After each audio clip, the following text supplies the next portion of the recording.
Soil health का topic मतलब ये एग्रीकल्चर का प्राइमरी टॉपिक है, ठीक है। अभी हम इस बात को इस ढंग से समझते हैं। प्राइमरी टॉपिक है मतलब आप कोई भी मॉडल पे काम करोगे, इवन चाहे आप किचन गार्डन करो, आप चाहे कोई भी फूल लगाओ, पौधा लगाओ, पेड़ लगाओ, सब्जियां उगाओ, मिलेट्स उगाओ, अनाज उगाओ, मल्टीलेयर करो, इंटरक्रॉपिंग करो, मिक्स क्रॉपिंग करो, पॉली हाउस में फार्मिंग करो, नेट हाउस में, किधर पे भी आप कल्टीवेशन करिए, है ना, पहले सॉइल का हेल्थ अच्छा होना बहुत जरूरी है। ये पहला प्राइमरी टॉपिक है। अक्सर जो है ना, हम कोई भी टेक्निक सीखने को जाते हैं या टेक्निक सीखते हैं और उस टेक्निक पे काम करते हैं, पर सॉइल के हेल्थ पर काम नहीं करते। और अगर हमने प्राइमरी ही नहीं किया तो सेकेंडरी गड़बड़ होने ही वाला है। आप कितनी भी महंगी टेक्नोलॉजी पे काम कर लीजिए, पैदा तो मिट्टी को ही करना है, सही है कि नहीं है। आप कोई भी पेड़ लगा दीजिए, पैदा मिट्टी को ही करना है। क्रॉप कोई भी लगाइए, मिट्टी को ही उगाना है। सो क्रॉप का हेल्थ अच्छा करने से पहले सॉइल के हेल्थ पर हमें काम करने की आवश्यकता है। और सॉइल का हेल्थ जो है ना, ये एग्रीकल्चर का प्राइमरी टॉपिक है और ये हर तरह की मिट्टी, हर तरह के मॉडल पर लागू होगा, ठीक है कि नहीं। तो अब पहले नंबर हम क्या करते हैं ना, थोड़ा सा सॉइल के टाइप के बारे में पहले बात कर लेते हैं, है ना, कि मिट्टी के प्रकार कितने हैं, फिर हम उन मिट्टी के टाइप्स को कैसे इम्प्रूवमेंट करेंगे, उनका कैसे हेल्थ इम्प्रूव करेंगे, और जब सॉइल का हेल्थ इम्प्रूव हो जाएगा फिर हम उसमें क्रॉप लगाएंगे। सो प्राइमरी बात यह है कि हमें सॉइल का हेल्थ अच्छा करना है कोई भी क्रॉप कल्टीवेट करने से पहले। अब सॉइल का हेल्थ अच्छा करेंगे हम, पर हमें कोई भी क्रॉप लगानी है तो हम अपने आप को फिल्टर करें कि हमारी सॉइल कौन से टाइप की है और उस टाइप की सॉइल में क्या क्रॉप लगेगी, ठीक है, और फिर हम उसकी हेल्थ बढ़ाएं। फिर हम अगले क्रॉप लगाने के बारे में बात करेंगे, मॉडल बनाना, ये वो सब करना, वो बात के बात है, ठीक है। तो अभी हम पहले सॉइल हेल्थ में ही आएगा वो types of crop, sorry types of soil. पहला black cotton soil.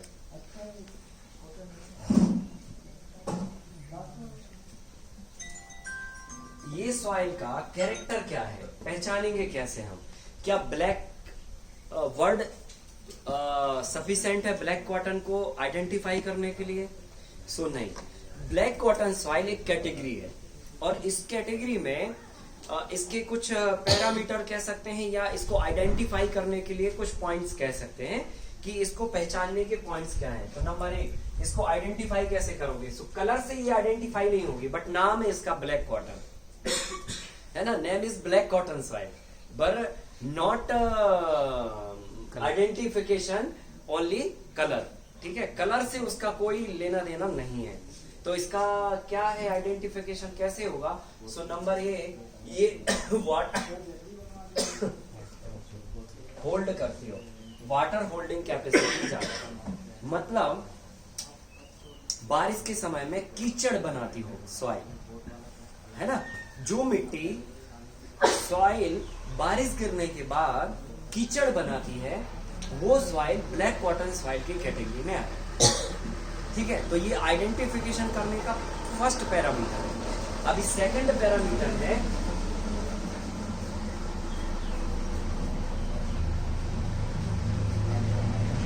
Only soil based, मतलब जो भी मिट्टी के अंदर है, मतलब मिट्टी जो भी है वो टोटल सॉइल बेस्ड है ना। जैसे ये वाली मिट्टी है तो ये क्या है ना, सॉइल बेस्ड नहीं है टोटल। इसमें क्या है ना, बड़ा स्टोन है, छोटा स्टोन है, बहुत बारीक स्टोन है, फिर सॉइल भी है, मिक्सचर है ये बेसिकली, है ना। इसका जो बेस्ड है ना वो मिक्स है, मिक्स्ड बेस्ड है ये। और जो सॉइल ब्लैक कॉटन होगी वो टोटल ओनली सॉइल बेस्ड होगी, उसमें कुछ भी नहीं मिलेगा आपको। सो कैसे करेंगे कि नहीं इसमें कुछ भी नहीं है, देखने से तो नहीं आएगा समझ में, कुछ छुपा होगा अंदर। तो क्या करेंगे, 1 kg आप सॉइल लीजिए, थोड़ा पानी में उसको घोल दीजिए और पूरा पानी में, वाटर में अगर डिसॉल्व हो गया सो क्लियर हो गया कि टोटल सॉइल बेस्ड है, करेक्ट ना। तीसरा कैरेक्टर है इसको आइडेंटिफाई करने का, क्रैक्स। ये मिट्टी समर सीजन में बड़े बड़े क्रैक्स बनाती है, ठीक है। जब इसको वाटर मिलेगा तो ये कीचड़ बनाएगी, और जब इसको पानी नहीं मिलेगा तो ये क्रैक बनाएगी। और क्रैक इतने बड़े बड़े होंगे, मतलब कि आप उसमें हाथ अंदर लगा सकते हैं, इवन पैर भी डाल सकते हैं, इतना बड़ा बड़ा क्रैक बनाती है समर सीजन में। ये इसकी आइडेंटिफिकेशन, ठीक है। तो अगर आपके खेत में, आपके फार्म के अंदर ये 3 कैरेक्टर सॉइल में मिल रहे हैं, so this is black cotton soil, ठीक है। अब इस कैटेगरी की सॉइल में क्या बेस्ड हो सकता है? अभी हमने फर्स्ट डे आपको परसों के दिन बोला था कि सॉइल के अंदर अलग अलग कैरेक्टर होते हैं, अलग अलग गुण होते हैं, जैसे हम इंसानों में, करेक्ट ना। अभी हमारा ह्यूमन बॉडी भी एक जैसा एलिमेंट से मैन्युफैक्चर है, और सब कुछ एज इट इज है जो आपके पास है, करेक्ट ना, एज इट इज है। बट गुण के रूप में हमारा गुण अलग है, आपका गुण अलग है। हमारे गुण का कोई तोड़ नहीं है, आपके गुण का भी कोई तोड़ नहीं है, करेक्ट ना। तो ऊपर वाले ने जितना भी रचना किया है उसमें सबको बनाया एक जैसा है, या एक एलिमेंट से बनाया, लेकिन सबको अलग अलग करने के लिए उन्होंने सबके अंदर अलग अलग गुण डाल दिए। ऐसे मिट्टी के अंदर भी अलग अलग गुण होते हैं। कोई मिट्टी एप्पल उगाती है, कोई मिट्टी लीची अच्छा उगाती है, कोई मिट्टी बनाना अच्छा उगाती है, कोई सॉइल पैडी अच्छा उगाती है, तो कोई सॉइल मस्टर्ड अच्छा उगाती है। हर एक सॉइल के अंदर अलग अलग कैरेक्टर होते हैं। अब हम ये कैसे पता करें कि ये मिट्टी में क्या उग सकता है? तो उसके लिए हम टाइप्स ऑफ सॉइल पे जाएंगे, टाइप ऑफ सॉइल को आइडेंटिफाई करेंगे इसके कैरेक्टर से, और फिर डिसाइड करेंगे कि इसमें क्या हो सकता है। तो जितना भी ब्लैक कॉटन सॉइल कैटेगरी का सॉइल है उसमें ग्रेन क्रॉप्स बहुत अच्छा होता है, क्योंकि इसमें पोटाशियम एलिमेंट सबसे ज्यादा मिलता है, और पोटाश एलिमेंट जो है वो ग्रेन्स को बनाने के लिए जरूरी होता है, ठीक है। तो जहां पर भी सॉइल में बॉन्डिंग होती है वहां पर पोटाशियम एलिमेंट बहुत आपको मिलेगा। सो ये तरह की मिट्टी में हम हाँ पैडी उगाइए, वीट उगाइए, फिर ग्राम उगाइए, है ना, बहुत सारी पल्सेस उगाइए, ग्रेन्स बेसिकली, है ना, जो दाने होते हैं, अनाज जिसे अपन बोलते हैं, all types of grain.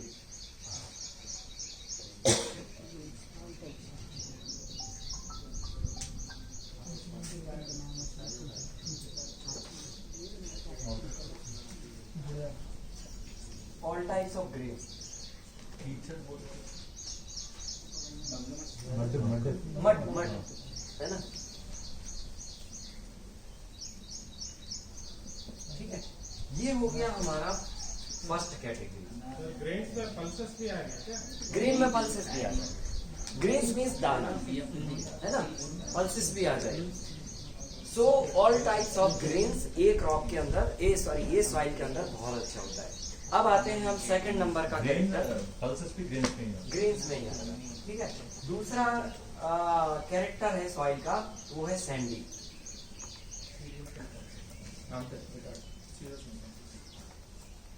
Sandy soil. अब सैंडी सॉइल को आइडेंटिफाई करने का क्या पैरामीटर है, या कैसे हम इसको आइडेंटिफाई करेंगे?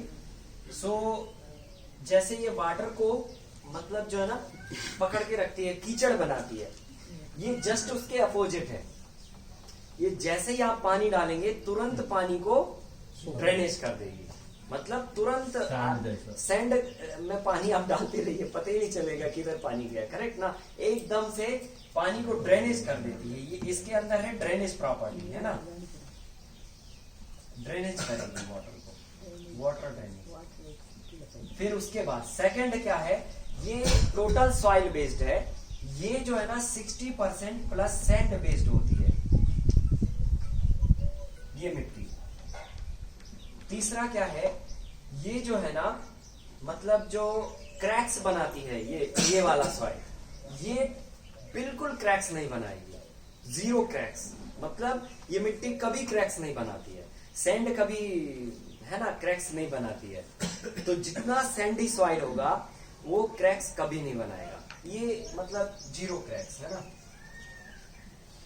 तो ये 3 कैरेक्टर हैं इसके सैंडी के, और 3 कैरेक्टर हैं ये ब्लैक कॉटन के। ये 2 सॉइल हमने आइडेंटिफाई कर लिया, एक सॉइल सैंडी जिसमें टोटल ड्रेनेज हो जाएगा वाटर, सेकंड 60% सैंड का बेस्ड होगा। ये जरूरी नहीं 100% सैंड हो, ठीक है। 60% प्लस सैंड हुआ तो वो सॉइल इस कैटेगरी में आ जाएगा, और कैरेक्स ये बिल्कुल नहीं बनाएगा। अब इस मिट्टी में कैसे क्रॉप्स होती हैं या क्या क्रॉप्स होती हैं, तो इसमें पल्प वाली क्रॉप्स अच्छी होती है।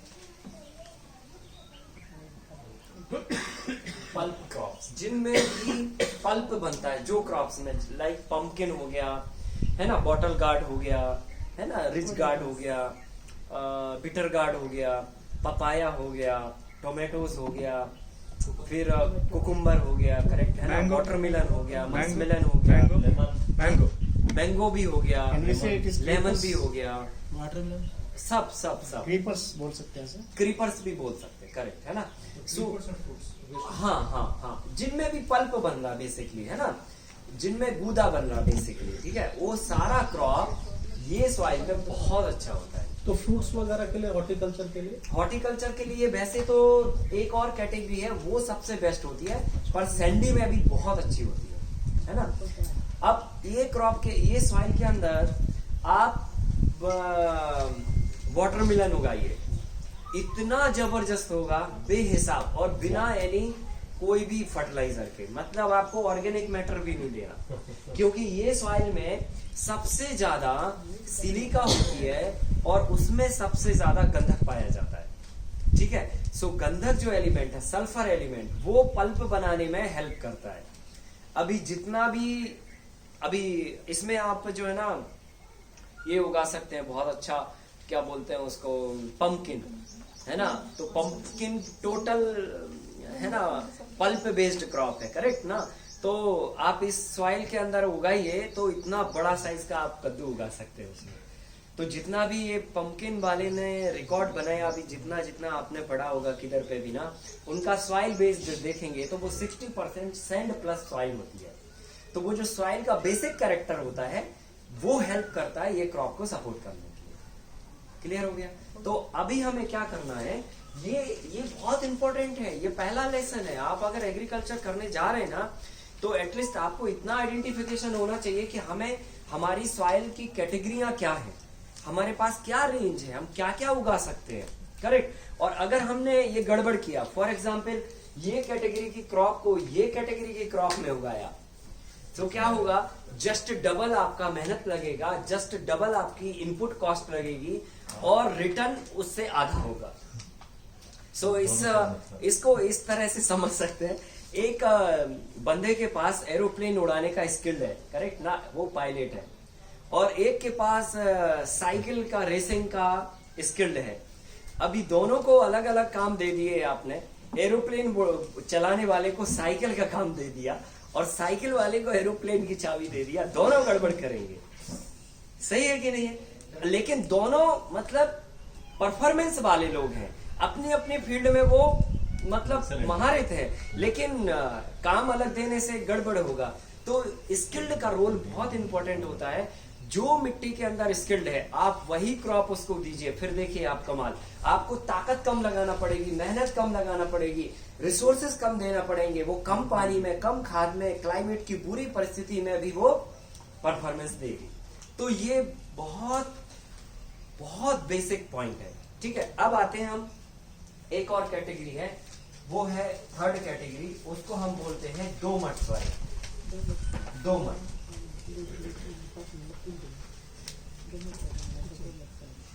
ये जो सॉइल है इसके अंदर जो कैरेक्टर होते हैं, इसको आइडेंटिफिकेशन करने के जो कैरेक्टर हैं वो इन दोनों के मिक्स होते हैं बेसिकली, ठीक है। तो मिक्स में हम यहाँ पर लिखने की कोशिश करते हैं, यहाँ पर लिखते हैं, ठीक है। सो फर्स्ट नंबर है, जैसे ये वाटर को होल्ड करती है और ये वाटर को ड्रेनेज करती है, ये जस्ट इसमें अपोजिट है। लेकिन ये सॉइल में ये दोनों के बीच का सिचुएशन है, ये ना तो एकदम से पानी को ड्रेनेज करती है और ना ही कीचड़ बनाती है, मड बनाती है ना। पानी गिरेगा तो ये गीली हो जाएगी, मतलब है ना, मॉइस्चराइज हो जाएगी और लंबे समय तक मॉइस्चर बना के रखेगी, पर कीचड़ नहीं बनाएगी और ना ही तुरंत पानी को ड्रेनेज होने देगी। तो ये एक इसकी पहली प्रॉपर्टी है, मिड, है ना, ठीक है, मिक्स। सेकंड है, ये 60% प्लस सैंड है, ये टोटल सॉइल है, इन दोनों को मिला दीजिए तो मिक्सचर बन जाएगा, ठीक है, 40 नहीं, परसेंटेज में नहीं, आप उसको ऐसे बोल सकते हैं कि टोटल सॉइल नहीं है और टोटल सैंड भी नहीं है, पर मिक्सचर है। और नॉट ओनली सैंड मिक्स, मतलब वो स्टोन भी हो सकता है, स्मॉल स्टोन, बड़ा स्टोन, छोटा, बारीक, है ना, मिडिल, सैंड, एवरीथिंग, कुछ भी मिक्स हो सकता है। मतलब सॉइल के अंदर अगर और कुछ भी मिक्स है तो वो दोमट कैटेगरी की सॉइल के अंतर्गत आएगा। ये हमारा फील्ड यही है क्या? हाँ, ये दोमट ही है ना। इसमें भी ये मिक्स कैरेक्टर आ गया सेकंड नंबर का। और थर्ड नंबर का ये क्या बोल रहा है, ये टोटल क्रैक बनाती है, ये जीरो क्रैक बनाती है। और ये वाली जो है ना, ये मिक्स है दोनों का, ये ना तो बड़े क्रैक बनाती है और ना ही टोटल जीरो क्रैक बनाती है, ये छोटे छोटे क्रैक बनाती है। मतलब ये सॉइल क्रैक बनाएगी पर थोड़ा थोड़ा क्रैक बनाएगी। मतलब जैसे इसको पानी नहीं मिलेगा ना, अभी आप इधर पे चलेंगे ना तो हल्का सा आपको देखेगा, बहुत बारीक सा सुराख हो जाएगा, ऊपर से पपड़ी सी। हाँ, बस उतने, है ना, उतना ही। ऐसे नहीं कि आप उसके अंदर हाथ डाल दें, झांक लें, इतना नहीं हो सकता है, ठीक है। और ऐसा भी नहीं होता कि बिल्कुल जीरो क्रैक बनते हैं। जब सनलाइट पड़ती है, ऊपर का सरफेस छूटता है तो उसमें हल्का हल्का क्रैक बनता है। तो ये भी मिक्स कैरेक्टर है, इसके अंदर भी ये दोनों मिक्स होते हैं। तो ये जो सॉइल है, ये दुनिया की सबसे पावरफुल सॉइल कहलाती है। इसमें वर्ल्ड की सारी क्रॉप आप उगा सकते हैं जो उगाना चाहें, क्योंकि ये सॉइल के बेस के अंदर हर तरह के माइक्रोब्स को सरवाइव करने का मौका मिलता है, ठीक है।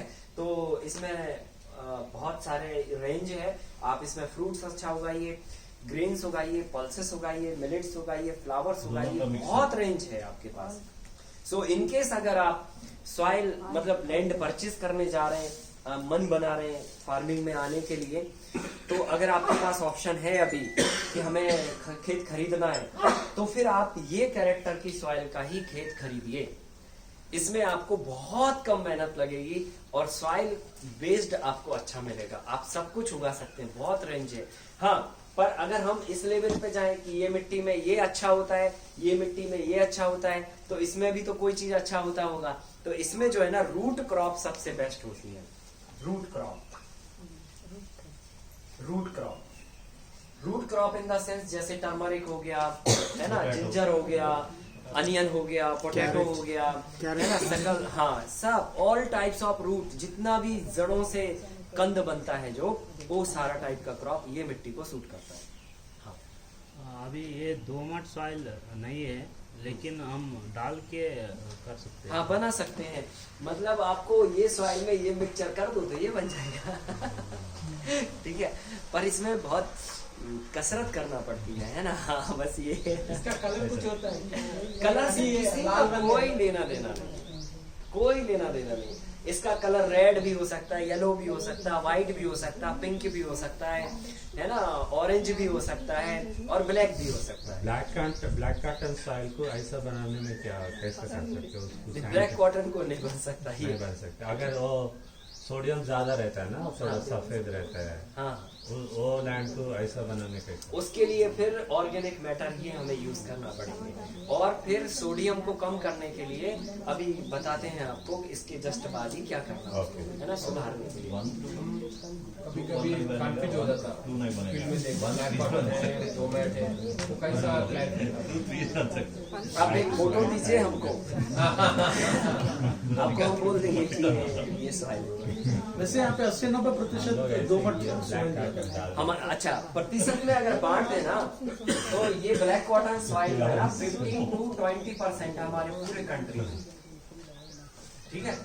ये वाली सॉइल को अगर हम डिवाइड करें तो ये लगभग 20 to 30% के आसपास है हमारी पूरे कंट्री में।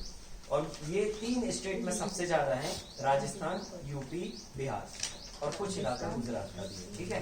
इन राज्यों में मैक्सिमम है, बाकी थोड़ा किधर पैच मिलते हैं। ये मिट्टी जो है ना लगभग पूरे कंट्री में 50 to 60% है। तो सबसे ज्यादा जो सॉइल है हमारे देश में वो ये कैटेगरी की है। और ए कैटेगरी की सॉइल होने के कारण हमारी कंट्री रिचेस्ट कंट्री कहलाती है, क्योंकि यही चीज तो है ना जो बेसिक है भाई। इसी से तो आप ऑयल निकालेंगे, इसी से आप जो है ना मिठास निकालेंगे, इसी से आप खटास निकालेंगे, इसी से आप सब कुछ निकालेंगे, करेक्ट। तो मैन्युफैक्चरिंग जो पॉइंट है ना मनी का, वो इधर ही है, क्योंकि पैसे इधर ही बनते हैं।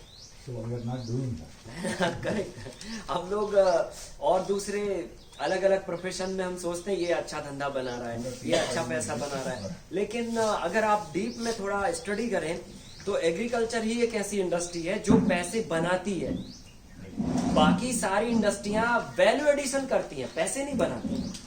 वैल्यू एडिशन बोलते हैं उसे। जैसे फॉर एग्जांपल आपने टर्मरिक निकाला फार्म के अंदर से, अभी टर्मरिक को हम जो है ना एक कोई तो भी ऑटो में लेके गए, लाइक ट्रैक्टर में लेके गए, तो ठीक है, अभी क्या किया, वो हल्दी को ट्रांसपोर्ट लग गया, बराबर ना, वो मार्केट गया, तो वो ट्रांसपोर्ट वाले ने ट्रैक्टर वाले में 2000 रुपीज लिए, उसने पैसे कमाए, पैसे बनाए, पर उसने कहाँ बनाए पैसे? Transport. ट्रांसपोर्ट में सर्विस। नहीं सर, मतलब इन द सेंस आपके जेब में जो पैसे थे वो उसने लिए, पर बनाए नहीं उसने। बनाए कहाँ उसने? Not created. करेक्ट, हाँ, Just transfer. ट्रांसफर हुए बेसिकली सर्विस के बिहाफ में। करेक्ट। अभी वो पैसे जो 20 रुपीज केजी टर्मरिक था, वो 2000 रुपीज केजी इसमें जुड़ गया, मतलब 2000 रुपीज इसमें जुड़ गया, सो ये 22 रुपीज हो गया, वैल्यूएड हो गया वो, मतलब अब उसकी कीमत 22 रुपीज हो गई, और 2 रुपीज जो है ना ऑटोमोबाइल ने ले ली। ठीक है। अभी वो पैसे, वो मटेरियल आगे मूव हुआ तो फैक्ट्री में चला गया, फैक्ट्री में जो है ना अलग अलग प्रोसेस से गुजरा। करेक्ट ना।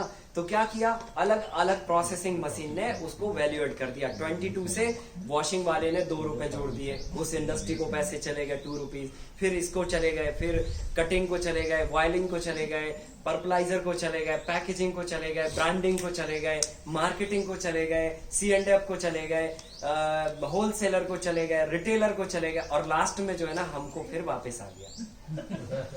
है ना। सो हाँ, करेक्ट। तो देखिए क्या हुआ, मटेरियल तो 1 kg है ना अभी, लेकिन इधर इसकी कीमत 20 है और इधर 200 है। सो 20 और 200 के बीच में इतने लोगों ने सर्विस के पैसे लिए, सो सबने पैसे बनाए, सबकी इंडस्ट्रियां चली, पर मटेरियल उतना ही है अभी भी, कीमत बढ़ गया उसका। तो मैन्युफैक्चर कहां हुआ? मनी जुड़ता गया, वैल्यूएड होता गया। हाँ, लेकिन अगर अब वो एक टर्मरिक जो आपने मार्केट में दिया है 1 kg, आप वो सॉइल के अंदर डालिए, वो 5 kg में बदल जाएगा। एक सीड जो आप घर में लेके आते हैं या पूरे बाजार में घुमाते हैं, करेक्ट, चाहे व्हीट हो, मिलेट्स हो, जो भी है, वो वैल्यूएड होके 1000 जगह पैसे बनाता है। लेकिन अगर वही व्हीट आप जमीन में डालिए, वो 1 से 1000 बन जाता है। तो पैसा कहां मैन्युफैक्चर हुआ? अर्थ से हुआ। तो अर्थ से ही आपकी मतलब शुरुआत होती है इकोनॉमी की, फिर वो रन अप करती है, फिर वो घूमती रहती है हर जगह पे और सबको पैसे देती है, चाहे वो मार्केटिंग वाला हो जिसका कोई लेना देना ना हो, चाहे वो एक्टर हो जिसका कोई लेना देना ना हो खेती बाड़ी से, उसको कुछ भी नहीं पता, लेकिन उसने हल्दी का पाउडर पकड़ लिया ना तो 5 CR ले लिए उसने। करेक्ट ना। ठीक है ना। उसने अगर आपका चावल ले लिया ना तो समझ लो 2 CR गया उसके पास। ठीक है। अभी उसको नहीं पता चावल कैसे उगता है, उसको ये भी नहीं पता नीचे होता है या ऊपर होता है। तो ये जो झमेला है ना, ये झमेला बहुत थोड़ा मतलब बहुत अजीब टाइप का है।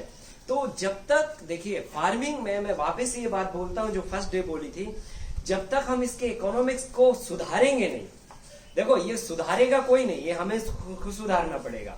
जैसे हमने किया, हम 1 रुपए का कुछ तो भी खेत में बाहर से नहीं लाते, ना टेक्नोलॉजी के रूप में, ना फर्टिलाइजर, ना दवाई के रूप में, ना सीड्स के रूप में। तो हमने इधर पे इनपुट खत्म कर दिया, आउटपुट में टेक्नोलॉजी लगा के 5 टाइम्स मल्टीप्लाई कर दिया, इंप्रूव कर दिया, और फिर उसमें वैल्यू एडिशन कर दिया। जो बाजार में घूम के इतने लोगों को पैसे मिल रहे थे जिसके, उन सब का काट दिया हमने।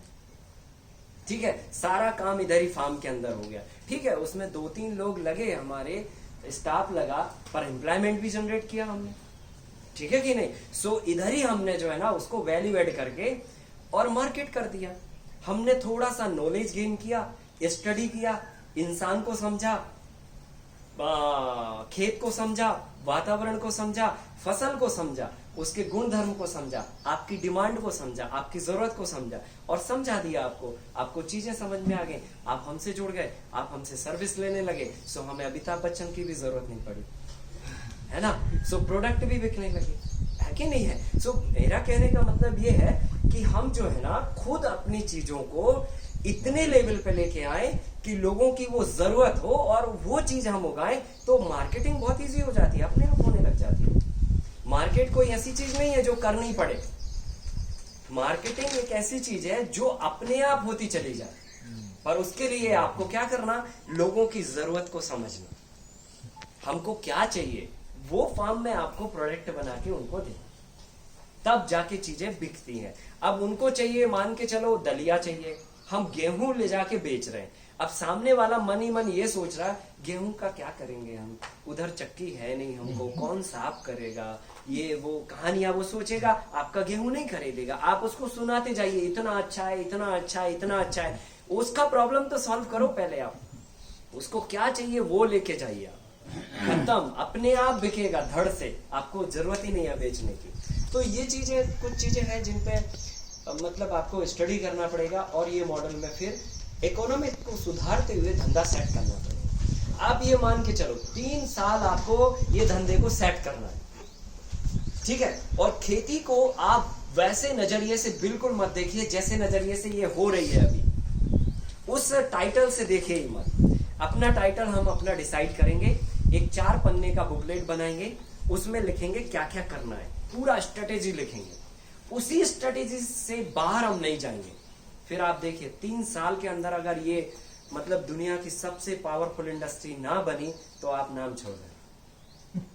1 एकड़ से कितना भी जीरो प्रोडक्शन हो तो भी आपका धंधा चलेगा और अच्छा मतलब रेवेन्यू आएगा, क्योंकि सारा पैसा इधर ही है भाई, सारा पैसा इधर ही है। लेकिन हम इधर से निकाल के पैसा बाजार में फेंक देते हैं और फिर सारे लोग पैसे बनाते हैं, कोई करोड़पति बन जाता है, कोई अरबपति बन जाता है, कोई कुछ बन जाता है, कोई कुछ बन जाता है, और उनके परचेजर, उनके ग्राहक भी हम ही होते हैं।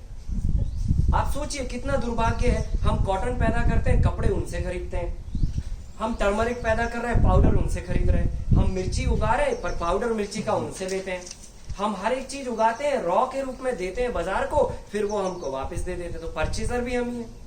तो ये कुछ चीजें हैं जो हमें थोड़ा सा सुधारना पड़ेंगे, और अगर हमने सुधार लिया तो ये बहुत कमाल की चीज है। लोगों ने एग्जाम्पल सेट नहीं किए, खेती को मतलब जो है ना अनपढ़ लोगों के हाथ में सौंप दिया गया। ये देश का दुर्भाग्य ये रहा एक्चुअली। क्या जब हरित क्रांति आई ना तभी लोगों ने खेती बहुत छोड़ी, अभी सारे ऑफिसर बनने को चले गए, इधर उधर चले गए, तो जो क्रीम दिमाग था ना वो बाहर चला गया, जो थोड़ा लो कैटेगरी का दिमाग था उसने कहा ब्यूरोक्रेट्स लाइन में चले जाते हैं, अच्छा पढ़ाई करके अच्छा बड़ा ऑफिसर बन जाते हैं। थोड़ा और कम दिमाग का था उन्होंने धंधाबाजी शुरू कर दिया, थोड़ा और कम दिमाग का था उन्होंने पॉलिटिक्स शुरू कर दिया।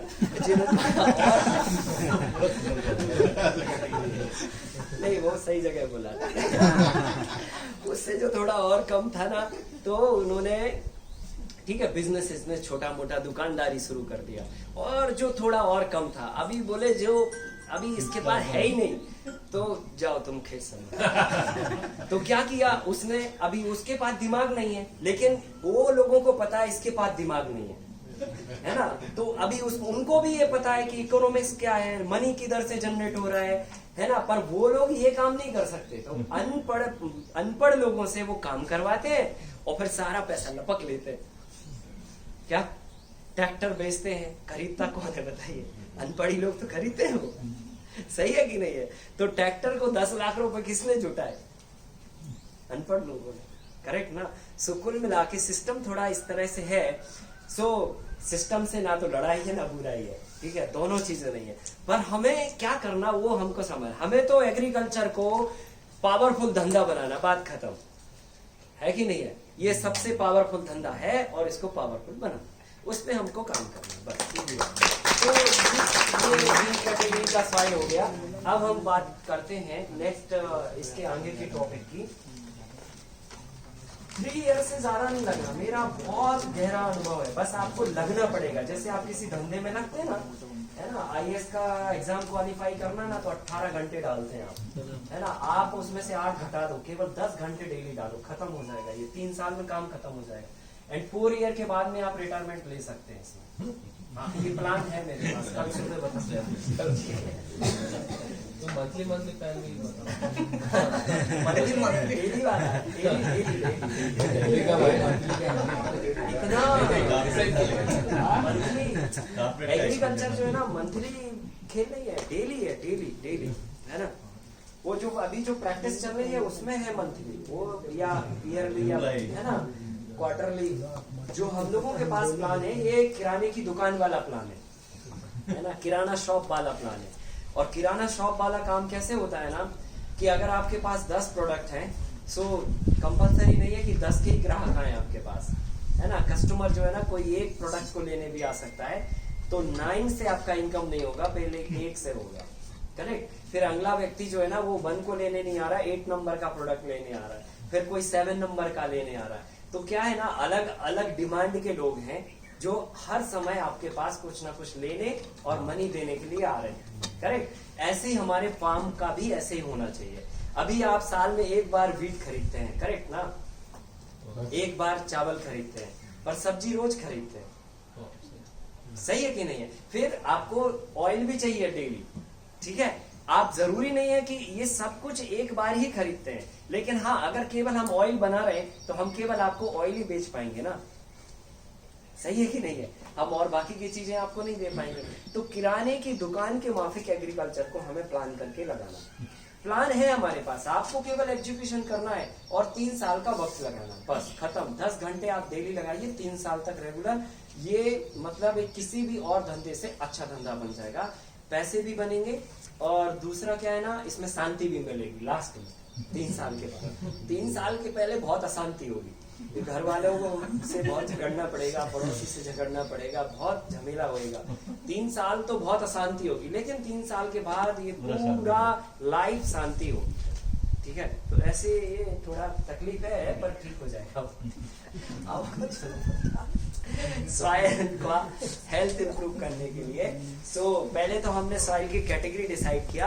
अब हम इन पॉइंट्स पर बात करते हैं जिन पॉइंट्स पर हमें सॉइल का हेल्थ बनाना है, करेक्ट। तो बनाना है तो कैसे बनाना, पहले तो पता होना चाहिए कि बनाना क्या है और कितना बनाना और कैसे बनाना। तो हम शुरू करते हैं सॉइल के पीएच वैल्यू से, ठीक है। तो पहले सॉइल हेल्थ का पहला पॉइंट है कि आप पीएच वैल्यू कैलकुलेट करें।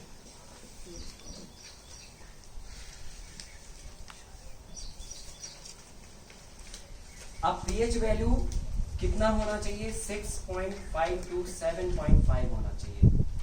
अगर ये है तो ये पॉइंट सही है, अगर नहीं है तो ये पॉइंट गलत है, इसको हमें सुधारना पड़ेगा, रिपेयर करना पड़ेगा। पर ये हम पता कैसे करें 6.5 to 7.5 है या कितना है। तो इसके लिए प्रोसेस कॉम्प्लिकेशंस है। सॉइल हेल्थ कार्ड बनाया गवर्नमेंट ने, बहुत सारी लैब एस्टेब्लिश की, कृषि विज्ञान केंद्र है, इंडस्ट्रियां हैं, सब हैं, पर क्या है ना इतना आसान नहीं है, मतलब सरल नहीं है। जैसे फॉर एग्जांपल ये मॉडल आज हम बना रहे हैं, अभी हमें इसका अभी सॉइल हेल्थ चेक कराना है। यूनिवर्सिटी खुला है तेलंगाना में, जाएंगे हम 100 किलोमीटर ट्रैवल करके, उधर गया पता चला वही ऑफिसर जिसको टेस्ट करना वो आया नहीं, पहला प्रॉब्लम, करेक्ट ना। अभी हम वापस आएंगे, वो बोलेगा मंडे को आना, मंडे को लेके गए, उन्होंने बोला ये केमिकल अभी खत्म है, 5 दिन बाद टेस्टिंग आएगा। ऐसे करके आप 4-5 बार जाएंगे ना, आपको लगेगा छोड़ दो यार, और 4-5 बार में हो भी गया तो सीजन निकल गया। तो कहने का मतलब है पर कॉम्प्लिकेटेड है, मतलब थोड़ा सरल नहीं है, आसान नहीं है ना, इंस्टेंट नहीं है, ठीक है। तो इंस्टेंट अगर करना है, सरल करना है, तो क्या करना पड़ेगा, आप खुद ही कर लो। तो वो कैसे होगा, आप केवल पीएच वैल्यू निकालो मिट्टी का।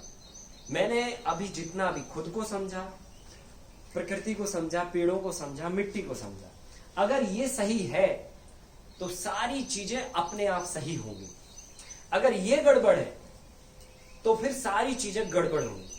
मतलब एग्जाम्पल, अगर हमारे पेट का पीएच वैल्यू गड़बड़ हो गया है ना, जैसे हम एसिटिक, हमारा स्टोमक का नेचर एसिटिक होता है, और जब हम ज्यादा एसिटिक खाना खा लेते हैं तो एसिडिटी बन जाती है, खाना पचता नहीं है। कारण क्योंकि पचाना किसे है, बैक्टीरिया को, और बैक्टीरिया जो है ना एक सामान्य पीएच में काम करेगा। अब पीएच बढ़ गया तो बैक्टीरिया ने काम करना छोड़ दिया। छोड़ दिया, बंद कर दिया। अब बैक्टीरिया ने काम करना बंद, मतलब खाना वहीं के वहीं पड़ा है साहब। अब हमको लग रहा भारीपन, ठीक है। अब जब तक वो एसिड एल्कलाइन नेचर में थोड़ा सा नहीं कन्वर्ट होता या उसका बैलेंस नहीं आता है कि जितने पीएच में बैक्टीरिया को काम करना है, तब तक आपको भारीपन लगेगा और खाना डाइजेस्ट नहीं होगा। तो क्या करना, पीएच वैल्यू सुधार लो पेट का, सिंपल सी बात है। जो एक्सेस एसिड है अंदर, या तो उसको कुछ एल्कलाइन आप ले लो तो एसिडिटी कम हो जाएगी, या तो फिर वो एसिड एक झटके में बाहर निकाल दो। तो तरीका ये है कि नीम की पत्तियां खा लो थोड़ी सी और मुंह में उंगली मार दो, थोड़ा पानी पी लो, काला नमक डाल के 2-3 गिलास अच्छा पानी पी जाओ, जितना भी लगे रहा है एक्सेस पी जाओ, और फिर थोड़ी उंगली डाल दो, सारी एसिड एक झटके में बाहर हो जाएगी। 1 मिनट के अंदर आपको भूख लग जाएगी और आपको लगेगा अब हमें खाना खाना, हमको अच्छा लग रहा है 1 मिनट के अंदर। क्योंकि यहाँ पर क्या है ना, ट्रिलियंस, मिलियंस नहीं, ट्रिलियंस बैक्टीरियाज होते हैं आपकी बॉडी के अंदर। आपका वेट का 10 पार्ट बैक्टीरिया है आपकी बॉडी के अंदर, ठीक है। जैसे फॉर एग्जांपल आप अगर 70 kg के हैं, इसका मतलब 7 kg बैक्टीरिया भरे पड़े हैं आपके अंदर, ठीक है, जो अलग अलग काम करते हैं। कोई खाना डाइजेस्ट करता है तो कोई उसमें से फॉस्फेट खींच के है ना बॉडी को देता है, कोई नाइट्रोजन दे रहा है, कोई तो पोटेशियम दे रहा है, कोई जिंक दे रहा है, कोई कुछ दे रहा है, कोई कुछ दे रहा है, ऐसे सब काम चलता रहता है अंदर, ठीक है। तो 10% आपकी बॉडी के अंदर बैक्टीरिया है। ये बैक्टीरिया को कंफर्ट इन्वायरमेंट चाहिए, वो उनका पीएच वैल्यू चाहिए, सामान्य पीएच वैल्यू। अब अगर मिट्टी में भी अगर ये पीएच वैल्यू है तो सब कुछ ठीक होगा, बैक्टीरिया काम करेंगे। आप जो भी उसको खाना खिलाओगे वो खाना पौधे को लगेगा, और नहीं तो इधर हम खाना खिलाने में लगे, पीएच वैल्यू गड़बड़ है, हम कितना भी खिलाते जाए कोई फर्क नहीं पड़ेगा, है ना। जैसे हम पीएच गड़बड़ है पेट का, हम काजू कतली खा लें या तो फिर हम किशमिश खा लें या तो चने खा लें, फर्क क्या पड़ना है, क्योंकि उधर काम ही नहीं होना, तो फायदा नहीं है। तो पीएच का सुधरना बहुत जरूरी है। अब हम ये पता कैसे करें, ये सिंपल प्रोसेस मैं बता रहा हूँ आपको, बहुत सरल विधि है, आप खुद से कर सकते हैं।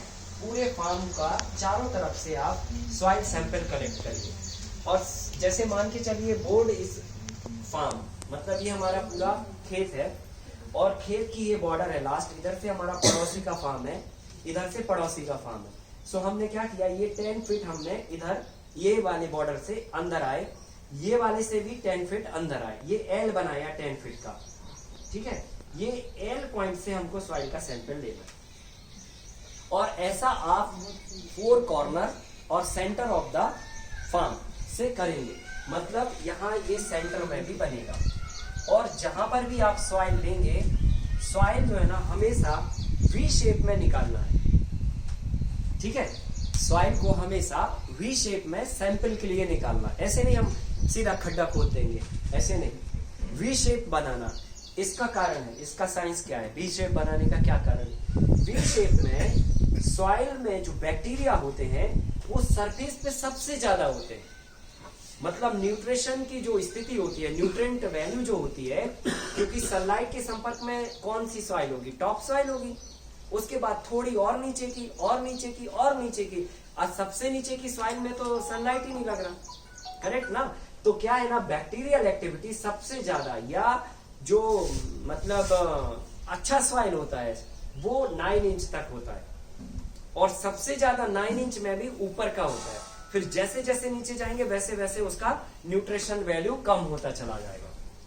क्लियर हो रहा है। तो अब हमें क्या करना, वी शेप जब बनाया तो ये वी शेप जो है ना 9 इंच तक का मैक्सिमम होगा डेप्थ का, और इसमें 1 इंच मिट्टी हम ऊपर का पहले हटा देंगे, और फिर यहां से लेकर 2 इंच टू 9 इंच तक का सॉइल हम कलेक्ट करेंगे। तो ऊपर का सॉइल ज्यादा लेंगे, नीचे का ऐसे कम कम लेते चले जाएंगे, ऐसा।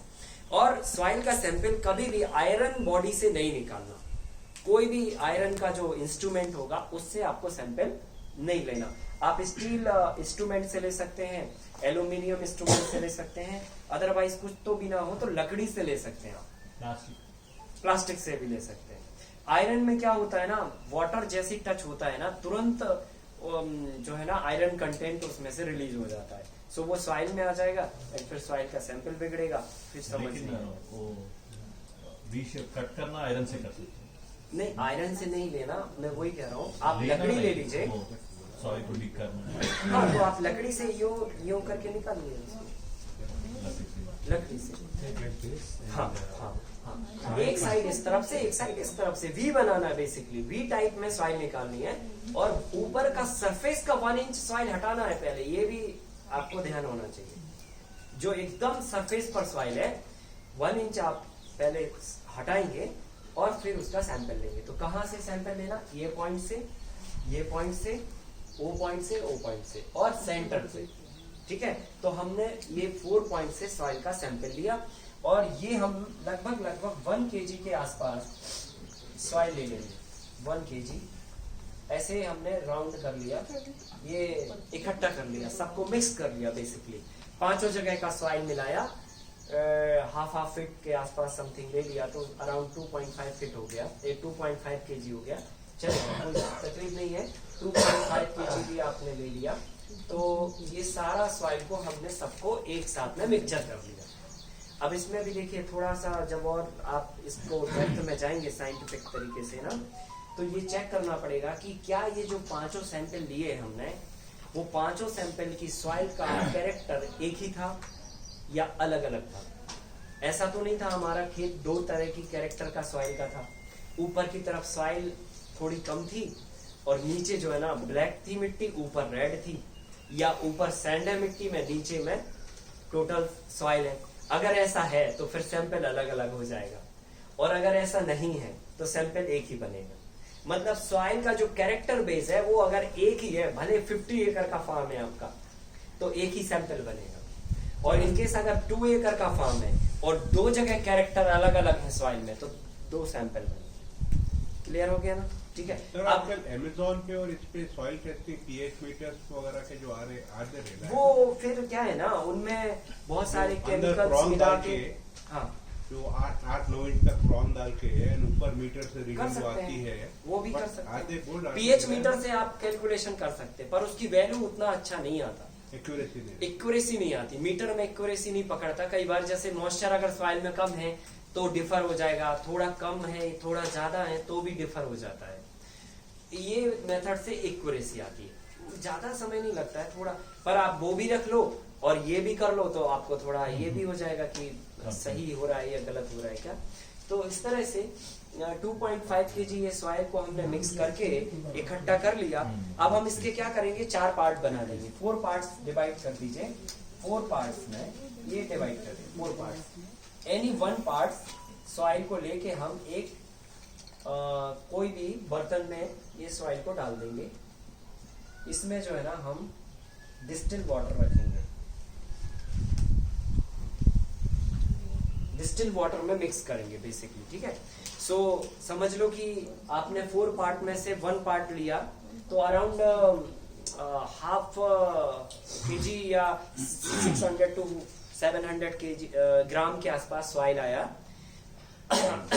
उतना ही डिस्टिल वाटर आप उसमें ऐड करिए, बैटरी का पानी है ना, जिसका पीएच वैल्यू एकदम सामान्य होता है, ना कम होता है ना ज्यादा होता है। उसको न्यूट्रल वाटर भी बोलते हैं, है ना। 20 रुपीज लीटर आपको मिलता है, ये बैटरी का पानी बोलते हैं, बैटरी में भर, वो पानी आप इसमें ऐड करेंगे, है ना। और इसको आप डिसॉल्व कर दीजिए, घोल दीजिए सॉइल को, और इतना पतला करिए जितना आप लोग सांभर खाते हैं, जितना पतला है ना। वो इतना पतला भी नहीं होता जैसे पानी होता है, और इतना थिक भी नहीं होता है कि वो मतलब है ना खाने में प्रॉब्लम हो। ऐसे हमको ये करना है। अभी ये करने के बाद आप पीएच पेपर लेके आइए, ये मेडिकल स्टोर पे आपको मिल जाता है ना।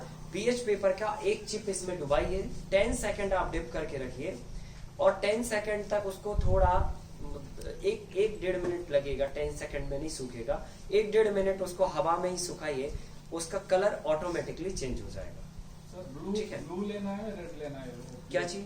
वो लिटमस पेपर ब्लू लेना है, रेड लेना है? कैसा भी लीजिए आप, वो हर का मिलता है, एक रेड लिटमस, एक ब्लू लिटमस, कौन सा वाला लेना? कोई भी लीजिए आप, कोई भी। हाँ, उसका उससे कलर से कोई लेना देना नहीं। जब आप इसमें डिप करेंगे ना तब उसका कलर चेंज होगा, ठीक है। सो वो जो भी कलर देगा, वो कलर आपका जो लिटमस पेपर का फ्रंट पेपर होगा उसमें बहुत सारे कलर और उसके सामने नंबर दिए रहते हैं।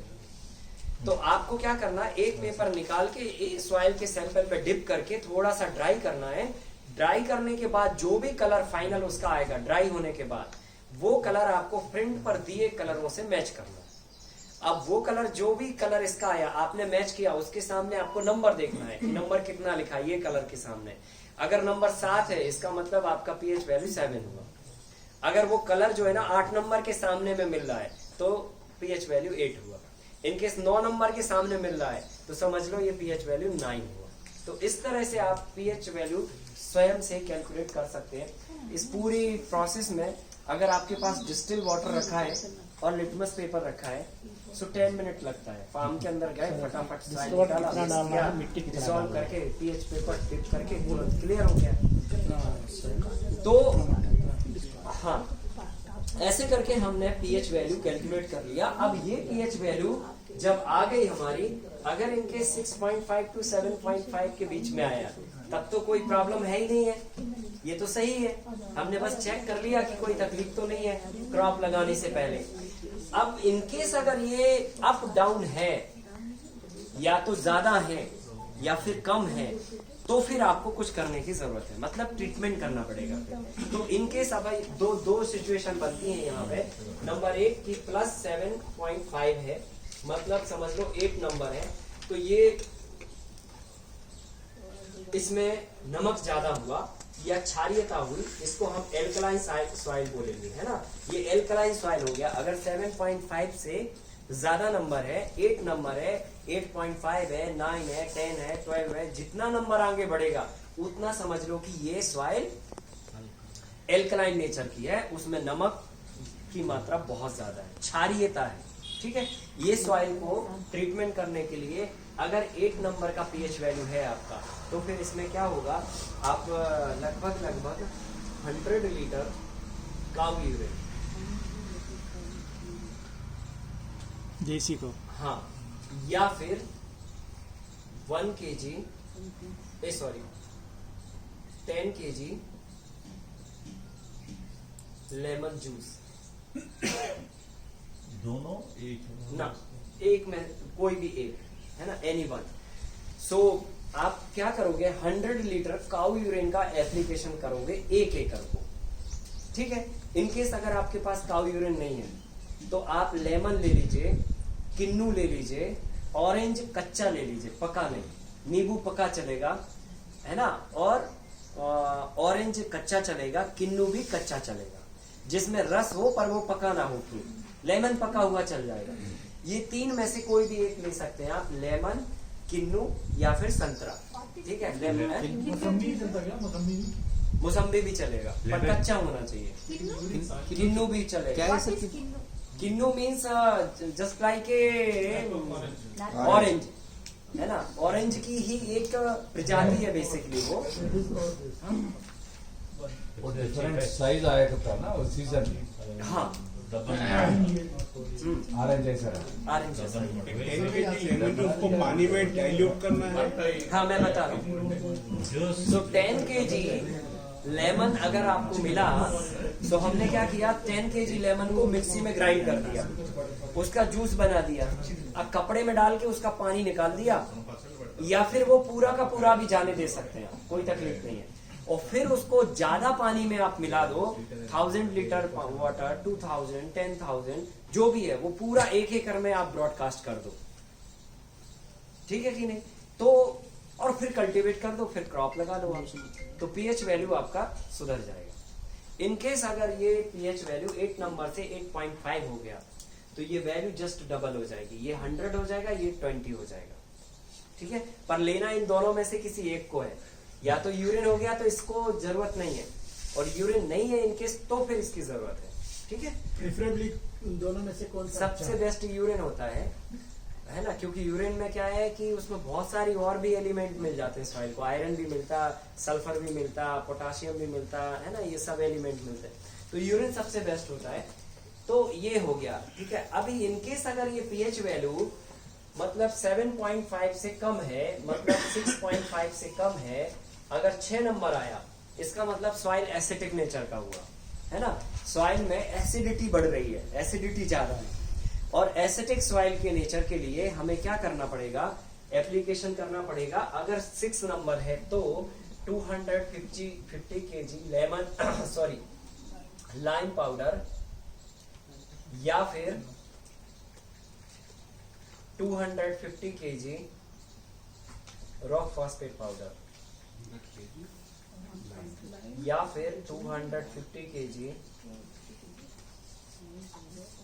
Gypsum powder.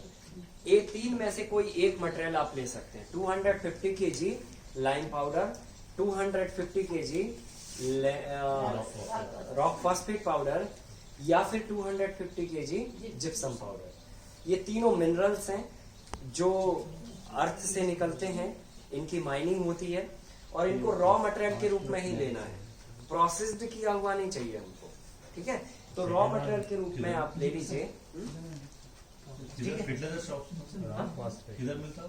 ये लाइन तो मिल जाएगा आपको हार्डवेयर शॉप पे, रॉक फॉस्फेट आपको मिलेगा, ये थोड़ा ऑनलाइन करना पड़ेगा क्योंकि इसका शॉप मुश्किल है थोड़ा। जिप्सम ये भी आपको एग्रीकल्चर से रिलेटेड कोई शॉप होगी वहां मिल जाएगा, ठीक है। रॉक फॉस्फेट जो ग्रेनाइट जो निकालते हैं उसको बारीक पाउडर जो डस्ट जिसको बोलते हैं वो नहीं, वो rock phosphate gypsum powder. Gypsum powder नहीं, नहीं, लाइम पाउडर एल्कलाइन नेचर का होता है, एल्कलाइन नेचर का होता है ना। ये सारे ये भी एल्कलाइन नेचर का होता है, इसका कोई नेचर नहीं होता, पर इसका नेचर ये होता है कि ये जितनी भी एसिडिटी अगर इसको मिल जाए तो ये सारी एसिडिटी को कंज्यूम कर लेता है। ये रॉक फॉस्फेट का नेचर है। तो ये जो मेटल हम डाल रहे हैं ये एसिडिटी को कंट्रोल करने के लिए डाल रहे हैं, ठीक है, मतलब इसका पीएच वैल्यू को सुधारने के लिए। Cow urine pH is around 7.5 to 8. How will we less down the?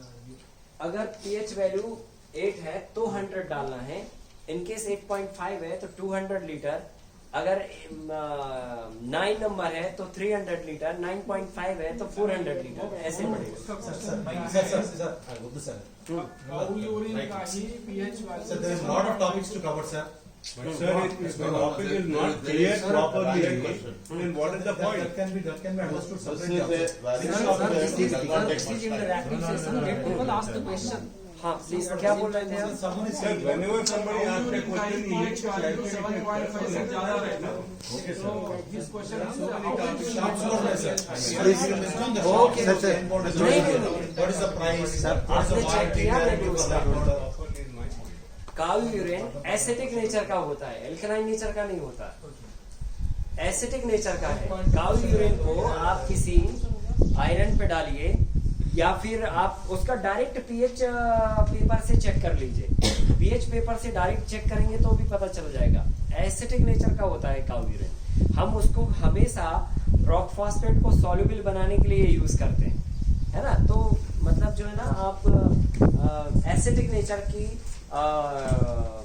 Alkaline nature की कंडीशन में काऊ यूरिन का यूज करेंगे और एसिटिक नेचर की कंडीशन में लेमन पाउडर का यूज करेंगे, है ना। सॉरी, लाइम पाउडर का या रॉक फॉस्फेट पाउडर का या जिप्सम भी यूज कर सकते हैं। Just like 100 liters, here also if it is 4.5, then quantity बढ़ाना। हाँ, क्वांटिटी जस्ट ये हाफ नंबर बढ़ेगा ना, ये हाफ बढ़ेगा, इधर जस्ट डबल हो जाएगा। जस्ट डबल मीन्स आपका जो प्राइमरी जो वैल्यू थी वो ऐड हो जाएगी उसमें, करेक्ट ना।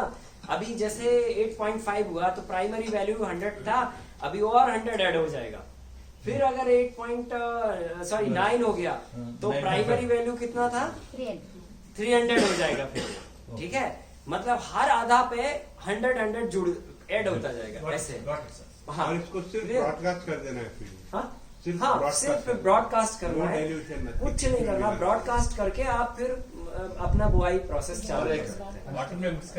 वाटर में मिक्स करके करिए, पर ये पाउडर फॉर्म में है, ये डायरेक्टली ऐसे पाउडर ही ब्रॉडकास्ट होंगे, इनको वाटर ऐड नहीं करना। जो लिक्विड फॉर्म में मटेरियल है ना, उनमें वाटर ऐड कर सकते हैं मीडियम के रूप में, है ना। ये तो वैसे भी 250 kg इनफ है पूरा ब्रॉडकास्ट करने के लिए। सामने एक बार बस है इसको। नहीं, ये मतलब ये कब करना है, जब ये गड़बड़ हो तभी। ये मतलब जरूरी नहीं है। अभी जैसे हम लोग सॉइल हेल्थ पे बात कर रहे हैं, करेक्ट ना?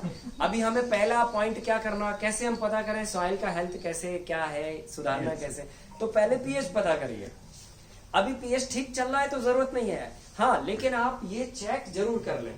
अराउंड कितना ईयर में, 3 to 4 ईयर में एक बार चेक कर लीजिए, है ना? सो 3 to 4 ईयर तक आपको जरूरत नहीं है चेक करने की। अगर फिर चेक किया फिर ठीक है तो फिर आप 3 to 4 ईयर बाद चेक करिए।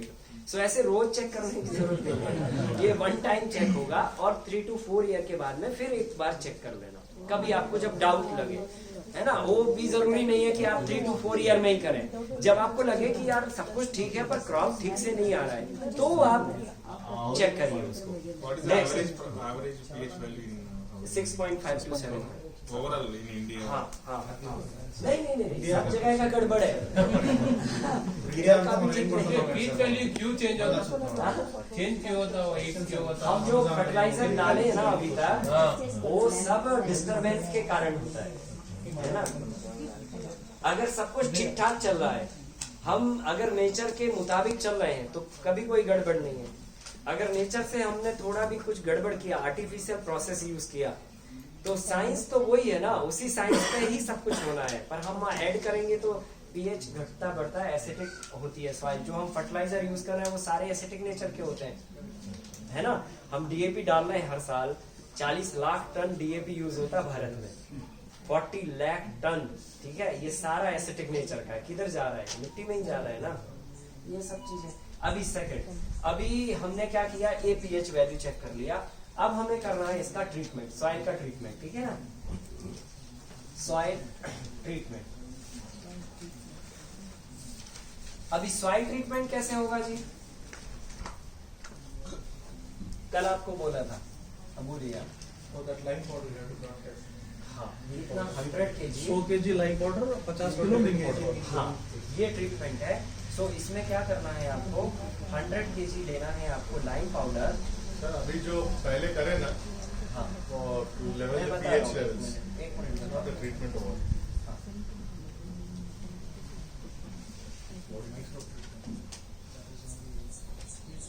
आधा किलो गुड़,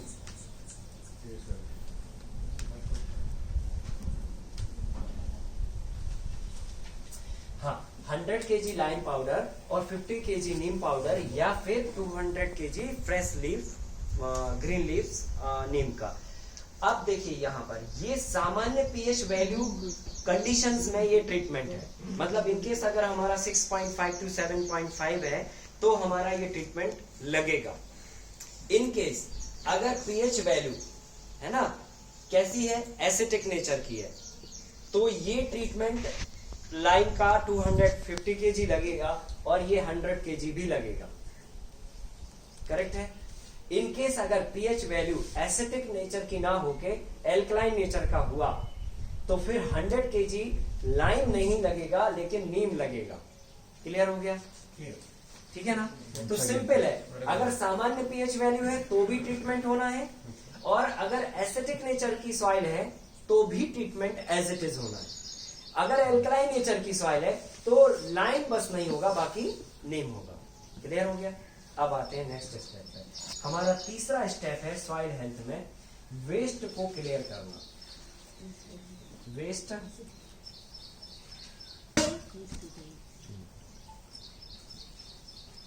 क्लीन करना, ये कैसे होगा? एक तो होता है मैनुअल, छोटी फील्ड है तो मैनुअल कर दो, और दूसरा होता है वेस्ट डिकम्पोजर से। इसके दो ऑप्शन है, एक आप स्वयं बनाएं, एक आप गौकृपामृतम का यूज कर सकते हैं।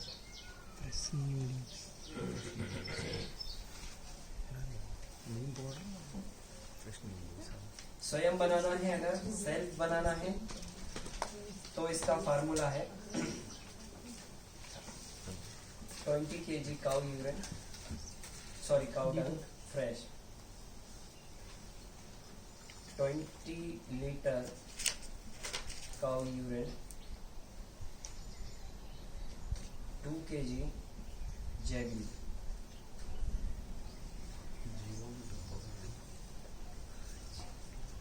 2 kg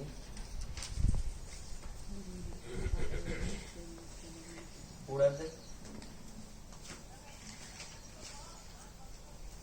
दाल का आटा, 1 kg ईस्ट, ये इतना आपको लेना है। ये सब को मिला के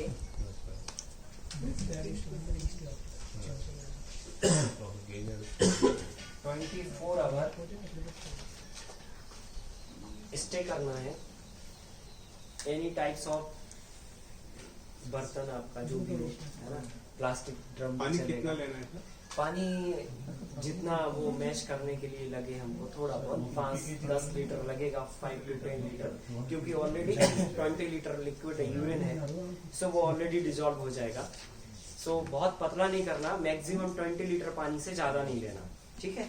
सो ये सबको मिक्स करके एक हमने प्लास्टिक ड्रम में या कोई भी आपके पास बर्तन हो, मिट्टी का बर्तन हो, उसमें हमने मिक्स करके ये रख दिया और कपड़े से मुंह बांधना है इसको, एयर टाइट नहीं करना है। पतला कपड़ा ले लीजिए आप और उससे उसका मुंह रबड़ कर दीजिए और 24 आवर मतलब केवल 1 डे रखना है, ओनली 1 डे। एक दिन में ये वेस्ट डिकम्पोजर रेडी हो गया आपका। अब इसमें आप 1000 लीटर पानी मिलाइए, 2000 लीटर मिलाइए, 5000 मिलाइए, कोई फर्क नहीं पड़ता। ये सारा मटेरियल 1 एकड़ के एरिया में डलना है।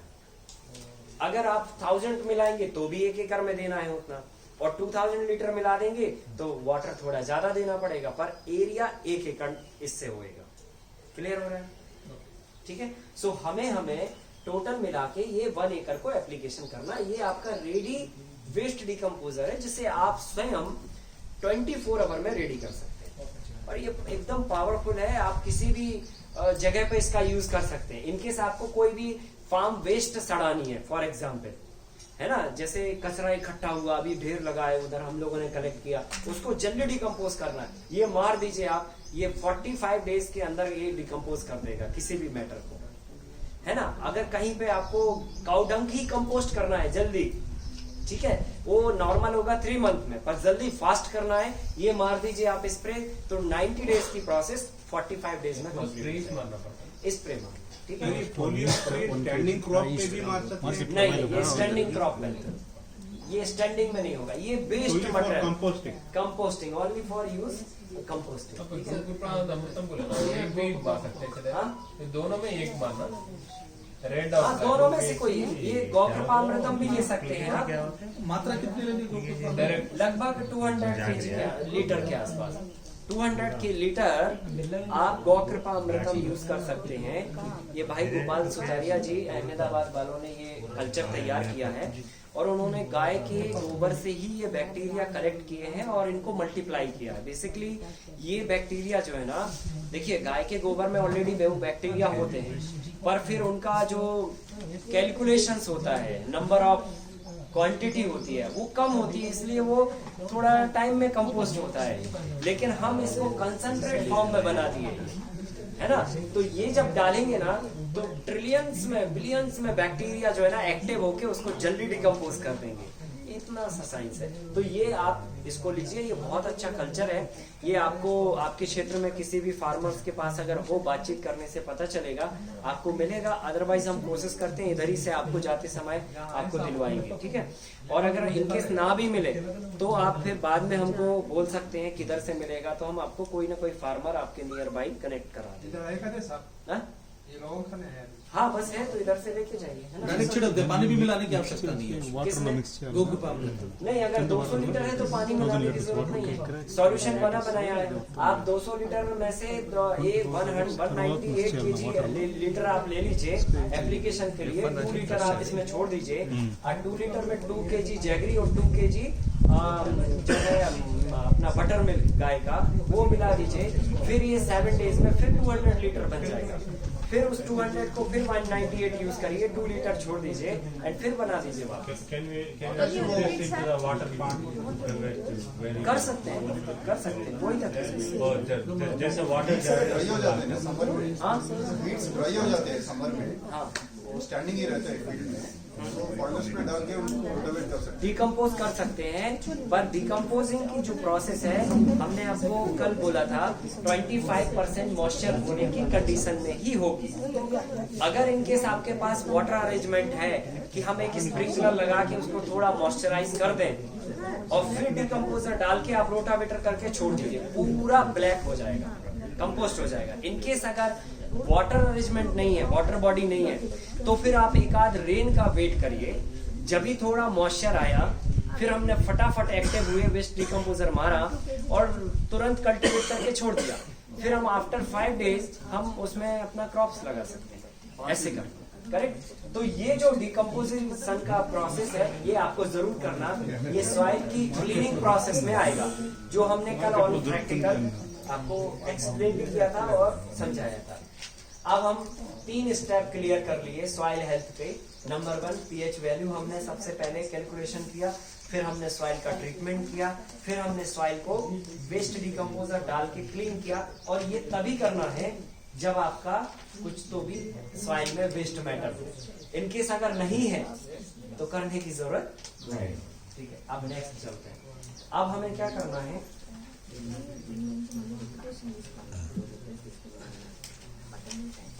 कार्बन वैल्यू इंक्रीज करना है।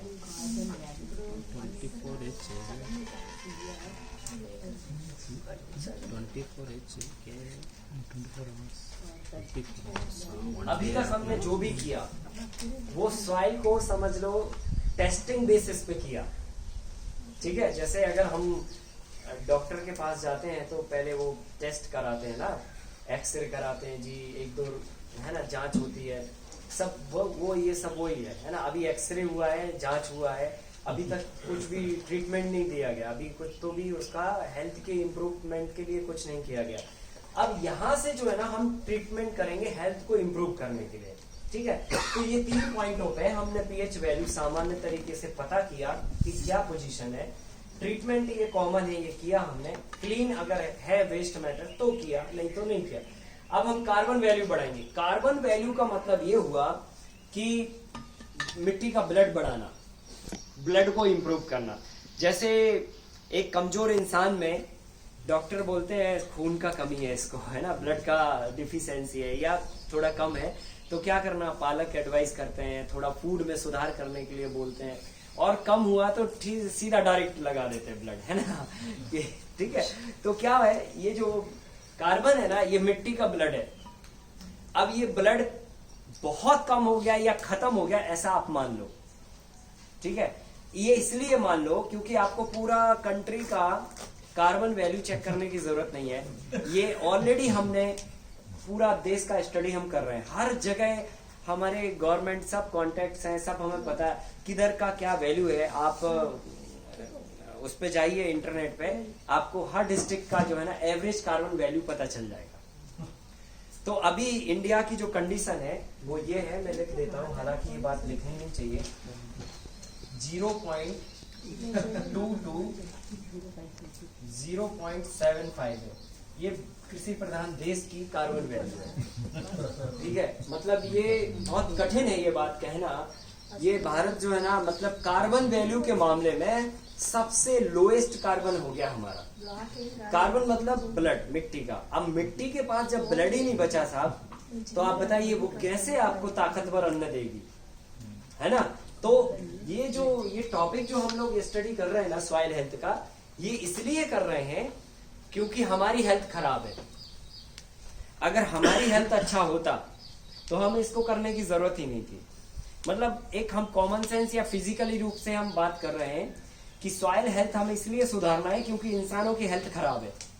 क्योंकि इंसान की हेल्थ का रिलेशन उसके खाने से है, और खाने का रिलेशन किसी भी फील्ड में उग रही क्रॉप से है, और क्रॉप का रिलेशन उस खेत से है जिसमें वो उग रहा है। क्लियर हो रहा है ना।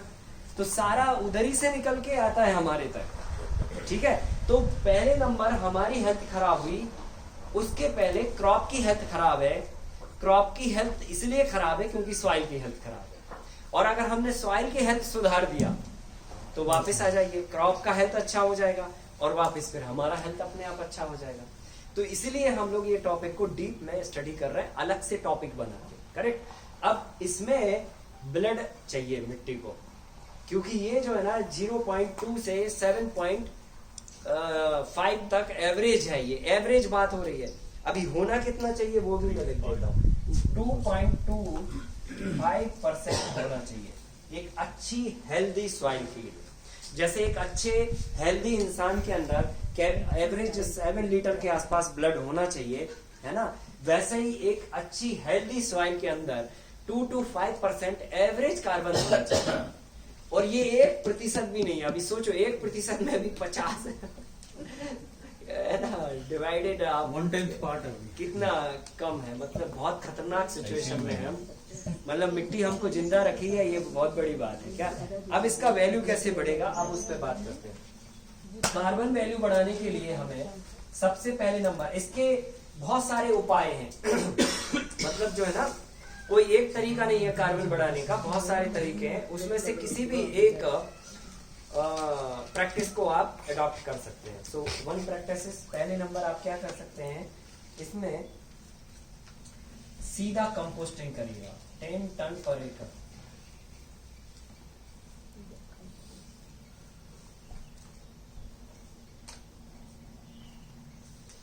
ये नॉर्मल कंपोस्ट है। ये नॉर्मल कंपोस्ट काउडंग कंपोस्ट भी हो सकता है, ठीक है, या फिर आपका any types of animal based compost भी हो सकता है।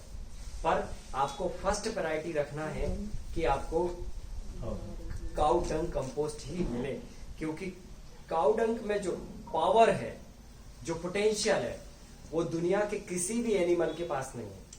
और ये इसलिए नहीं मैं कह रहा हूं क्योंकि ये हम उस धर्म को मानते हैं, इसलिए हम इसलिए कह रहे हैं ये क्योंकि ये साइंस है ना। जैसा एग्जाम्पल अगर हम लें, आप ह्यूमन है, ये साइंस है ना। आप एक सृजनात्मक प्राणी है, आप बिल्डिंग बना सकते हैं। गाय को बोलिए बिल्डिंग बनाने को, बनाएगी क्या? नहीं बनाएगी, क्योंकि आपके अंदर वो प्रॉपर्टी है, करेक्ट ना, इसलिए आप ह्यूमन है। स्नेक, उसके पास जहर बनाने का क्वालिटी है, करेक्ट ना, वो कोई भी चीज खाएगा वो पॉइजन बनाएगा, वो उसके अंदर प्रॉपर्टी है। इसलिए हम स्नेक को मानते हैं। क्यों मानते हैं? नहीं तो उसके पास जहर नहीं होता ना, तो उसको तो पकड़ पकड़ के हम ऐसे खेलते उससे, सही है कि नहीं है? उसके अंदर पॉइजन होता है, इसलिए हम देख के ही भागते हैं उससे। हमें मालूम है ये काट लेगा तो हमारा काम हो जाएगा, बराबर ना। तो मधुमक्खी वो शहद बना सकती है। आप हार्वर्ड यूनिवर्सिटी से पढ़ के आइए, आपको 1 ट्रक फूल देते हैं, 1 बूंद शहद निकाल के बताइए आप बना सकते ना? नहीं बना सकते, क्योंकि वो प्रॉपर्टी आपके पास नहीं है। वो कुदरत ने हनी बी को ही दिया है, वही शहद निकाल। इवन मच्छर के पास भी नहीं है। हाँ, लेकिन मच्छर के पास बहुत अलग क्वालिटी है, वो बाइडेन को भी जगा सकता, आपको भी जगा सकता है ना। और without any security, no permission, और उसको कोई नहीं मार सकता। दुनिया की बड़ी ताकत, चाहे आप तोप लगाइए, है ना कुछ भी करिए, रॉकेट छोड़िए, मिसाइल छोड़िए, उसको कोई फर्क नहीं पड़ना। तो क्या है ना, ये क्वालिटी का खेल है सारा। और ये क्वालिटी जो है ना कुदरत ने दी है, और वो हर किसी को अलग अलग दी है। ऐसे ही गाय को जो क्वालिटी दी है वो सब जीवों से डिफरेंट है। जैसे इन सभी से भी सबका डिफरेंशिएशन है, ऐसे ही गाय को जो क्वालिटी है वो बहुत अलग है। इसके लिए उसका जो गोबर है वो पोटेंशियल होता है, इसलिए भगवान ने तक उसकी पूजा की है, उसको पाला है, उसका दूध, मक्खन, गोबर, घी से सब जो है ना, मतलब वो किया है, करेक्ट ना। तो ये सब हमें देखो पुराने इतिहास से सीखने को मिल सकता है। अगर नहीं सीख सकते हो तो हमारी परंपरा से सीख लो, नहीं सीख सकते हो तो साइंस से सीख लो, ठीक है। कैसे भी तो आपको सीखना पड़ेगा। तो कुल मिला के लॉजिकली और साइंटिफिकली काउडंग ही सबसे बेस्ट भोजन है मिट्टी का, ठीक है, क्योंकि उसके अंदर क्या होता है वो अभी हम काऊ के टॉपिक पे डिस्कस करेंगे। सो अभी हमें 10 टन नॉर्मल कंपोस्ट यूज करना है, ठीक है। अब ये नॉर्मल कंपोस्ट जो है ना किसी भी उसका हो सकता है, पर काऊ का होगा तो बहुत अच्छा होगा। अब इसके बाद हम 10 टन लीफ वेस्ट कंपोस्ट भी ले सकते हैं, या एनी वेस्ट ले लेते हैं ना। 10 ton any waste of compost, जैसे कि फार्म वेस्ट हो गया, किचन वेस्ट हो गया, फिर आपका लीफ वेस्ट हो गया, फॉर एग्जाम्पल आपका क्रॉप वेस्ट हो गया, है ना। अभी टोमेटोज का क्रॉप था, टमाटर सारे हार्वेस्ट हो गए, अभी वो सारा कचरा है, अभी उसको हमने सबको इकट्ठा किया, चाप कटर मशीन में डाल के छोटे छोटे पैलेट बना दिए, और फिर उसको जाके हमने कंपोस्टिंग पिट में डाला, पिट में डाल के ये वेस्ट डिकम्पोजर डाला, 45 डेज में वो रिच मतलब टोमेटो बेस्ड कंपोस्ट बन गया। अब उस कंपोस्ट का उपयोग आप वापस टोमेटोज उगाने में कर सकते हैं, ठीक है। तो इस तरह से हम रिसाइकिल करेंगे, जो कुदरत से जहां से आया है वहां अगर हम पहुंचाने का काम करेंगे तो बहुत मजा आएगा, आपको क्रॉप अच्छा होगा, न्यूट्रिशन आपको अच्छा मिलेगा, आपके पेट के अंदर जब वो मटेरियल जाएगा तो बहुत आपको अलग ही फील हो जाएगा। सो ये कार्बन बढ़ाने के लिए पहले दो उपाय, एक नॉर्मल कंपोस्ट, एक any types of waste compost, clear होगा। अब इसके बाद तीसरा ऑप्शन है इसमें कि आप जो है ना इसमें प्रेस मड ले सकते हैं। तो 10 टन पर एकड़ press mud. Press mud basically जो गन्ने की मरी होती है ना, शायद इधर शुगर मिल हो अगर, तो शुगर मिल के पास ये प्रेस मड बहुत मिलती है, ठीक है।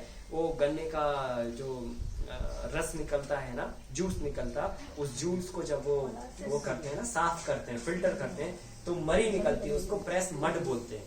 वो टोटल कंपोस्टिंग में मतलब उसको यूज कर सकते हैं। सो 10 टन पर एकड़ प्रेस मड। फिर नेक्स्ट ऑप्शन है आप ग्रीन मैन्योर।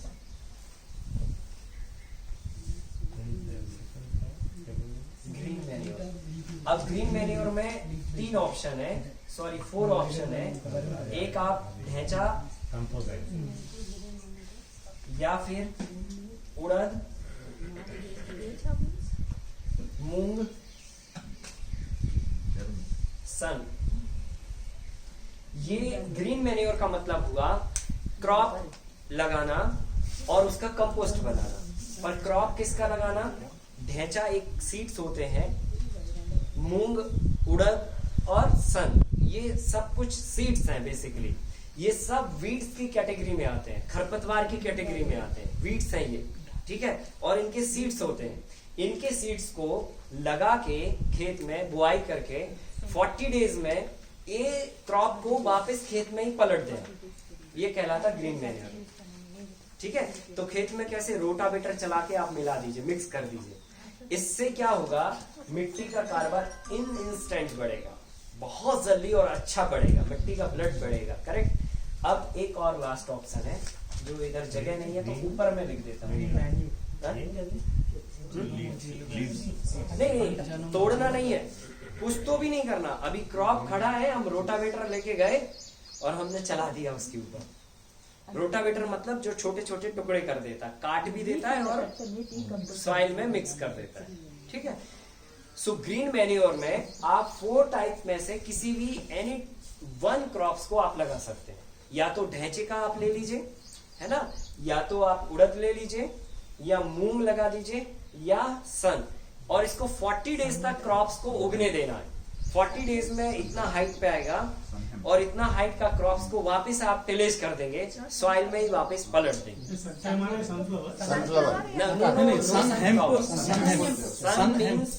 सन मीन्स जो बोरा बनता है, जूट बनती है बेसिकली, जूट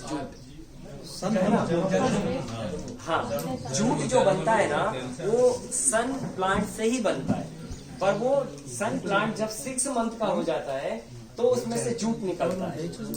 अगर 40 डेज में अगर आप टिलेज करेंगे तो उससे मिट्टी का कार्बन और नाइट्रोजन इंप्रूव होगा। नहीं, मिला के नहीं करना चाहिए, एक किसी को भी करिए आप, क्योंकि सबको मिक्स करेंगे, सबका ग्रोथ, सबका है ना, वो सब फैलने का ये वो सब अलग अलग है। सो मिक्स करके नहीं करने की जरूरत है, आप अलग अलग करिए। इस तरह से हम मिट्टी का कार्बन वैल्यू बढ़ाएंगे। देखो कार्बन बढ़ा एक बार तो समझ लो अब काम चालू होगा सही, क्योंकि आपके अंदर जब ब्लड अच्छा आ गया तो ताकत आ गई आपके अंदर। अब आपसे चाहे जो काम करवा लो, ठीक है। तो कहने का मतलब ये कार्बन आपको इम्प्रूव करना, पहले आप बीमारी ठीक करिए, जो भी तकलीफें हैं उनको रिपेयर करिए, फिर उनका कार्बन बढ़ाइए। और कार्बन बढ़ाने में एक और लास्ट ऑप्शन है, वो है कोल पाउडर। कोल पाउडर, हाँ, ये कोल पाउडर, ये कोल पाउडर जो है ये लकड़ी का जो हमारी वुड होती है, वुड जब जल जाती है, जलने के बाद दो चीजें होता है, एक ऐश होता है और एक ब्लैक ब्लैक होता है। वो जो ब्लैक ब्लैक है वो कार्बन है, ऐश नहीं है। तो आप जो है ना, जो स्टोन का कोयला होता है, मतलब जो अर्थ से निकलता है, माइनिंग होती है जिससे, वो भी ले सकते हैं आप, उसका पाउडर चाहिए अपन को, ठीक है। और जो बड़ी बड़ी जो चिमनियां होती हैं, बेसिकली फैक्ट्रियां होती हैं, वहां से भी अपन को मिल सकता है। सो ये बहुत आसानी से मिल जाता है वैसे। क्वांटिटी ये 500 kg पर एकड़ लेना है, ये एक ही बार डालना है 500 kg। इवन वुड से वो जो बनता है वो भी डाल सकते हैं ना? हाँ, डाल सकते हैं। बट वो तो ऐश नहीं डालना। ऐश नहीं डालना, ऐश डाल सकते हैं पर ऐश का काम कार्बन को बढ़ाना नहीं होगा, है ना। ऐश का काम होगा उसमें जो न्यूट्रिएंट आते हैं, जैसे फास्फोरस होता है, उसमें नाइट्रोजन होती है, ये तरह की चीजें होती है, उसको इम्प्रूवमेंट करने के लिए आप यूज कर सकते हैं, ठीक है। तो हाँ, मतलब ये ऑप्शन है आपके पास, 1 2 3 4 5, ये 5 में से एनी वन ऑप्शन आपको करना है जो आपको सूट करे, ठीक है। वो करके आपको कार्बन वैल्यू बढ़ाना है। टाइम लगता है, ग्रीन मैन्यूर सस्ता तो टाइम नहीं लगता। हाँ, 40 डेज लगते हैं उसमें, दूसरा वाला टाइम नहीं लगता। हाँ, वो कंपोस्ट अगर है तो टाइम नहीं लगेगा, जो आपको सूट कर जाए फिर आप वो ले लीजिए। ये अगर बढ़ गया तो कैसे पता चलेगा? हाँ? कार्बन कोई नहीं, ग्रोथ अच्छी होगी आपके लिए, है ना। एवरी ईयर करना है, एवरी ईयर काम ये 3 साल में एक बार करना चाहिए, 3 ईयर में एक बार, हर साल करने की जरूरत है। How do we get to know what is the carbon value like pH value? Is there any formula? Is there any way to measure the carbon value? No no no, ये depend नहीं करेगा कि आपका number कितना है, आप तो बस ये एवरेज लगाइए। क्योंकि क्या है, आप जैसे मान के चलिए फॉर एग्जांपल, अगर हमारी बॉडी के अंदर मान के चलो 700 लीटर ब्लड चाहिए, 7 लीटर ब्लड चाहिए, अब उसमें है 6.5 लीटर है, हाफ लीटर कम है, बराबर ना। तो हाफ लीटर के लिए ये एप्लीकेबल नहीं होता है कि आप जो है ना इतना ये करिए, ठीक है। थोड़ा थोड़ा थोड़ा थोड़ा थोड़ा थोड़ा आप मतलब जो भी है ब्लड को इम्प्रूव करने के लिए वो थोड़ा थोड़ा लेते जाइए, बस वैसे ही ये भी है। मतलब हमें एक बार में नंबर के मुताबिक क्वांटिटी नहीं मेंटेन करना। नहीं, हमें पता कैसे चलेगा कि ये तो ऑलरेडी पहले से ही पता है ना, 0.2 7.5।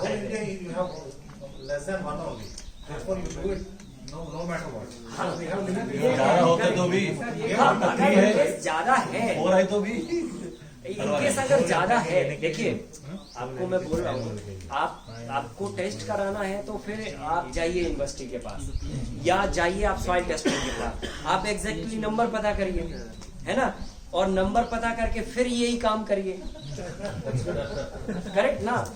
और उतना प्रोसेस हम कट पेस्ट कर दें तो ये करना ही करना है भाई।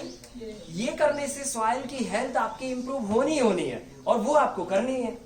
तो काय को पता करना, हमें पता है कि कम है ऑलरेडी, अगर ज्यादा अच्छी होती तो क्रॉप इतनी बढ़िया होती कि आपको इधर आने की जरूरत नहीं पड़ती। मतलब एक एवरेज बात है, मैं यही कह रहा हूँ। हम आपको इसलिए कह रहे हैं ये कि आपकी प्रोसेस बचे, आपको कुछ भी पता नहीं करना कि कम है या ज्यादा, आप तो ये फॉलो करिए। मतलब एक बार ये डालना है 3 साल में, 3 ईयर में। अगर कम होगा तो एवरेज हो जाएगा, अगर ज्यादा हुआ तो थोड़ा बढ़ जाएगा, सरप्लस हो जाएगा, क्या फर्क पड़ रहा है, कोई दिक्कत नहीं। क्रॉप और अच्छी होगी उससे, है ना। अभी आ रहा था 10 टन प्रोडक्शन, ज्यादा होगा कार्बन तो 12 आ जाएगा, बस इतना ही फर्क होगा, नुकसान कुछ नहीं होने वाला उससे। तो एक तो आप एवरेज फंडा बना के चलिए, हमें 3 ईयर में एक बार ये एप्लीकेशन करना है, क्योंकि कार्बन कम है ऑलरेडी, ये कंफर्म है। अब पता करना नंबर तो फिर हम कर सकते हैं प्रोसेस। मिक्सिंग प्रोसीजर हाउ कितना डेप्थ तक 9 इंच ब्रॉडकास्ट ऊपर करना, फिर 9 इंच तक रिलीज करना, बस। अब नेक्स्ट, अब लास्ट पॉइंट है सॉइल हेल्थ का, वो है कंप्लीट। कोई वेटिंग पीरियड है दोस्तों करने के बाद? नहीं, नो वेटिंग पीरियड। आप तो इंस्टेंट, मतलब आप इसको लगा के पीछे से आप क्रॉप कल्टीवेशन का प्रोसेस कर सकते हैं, नो प्रॉब्लम। कंप्लीट एंड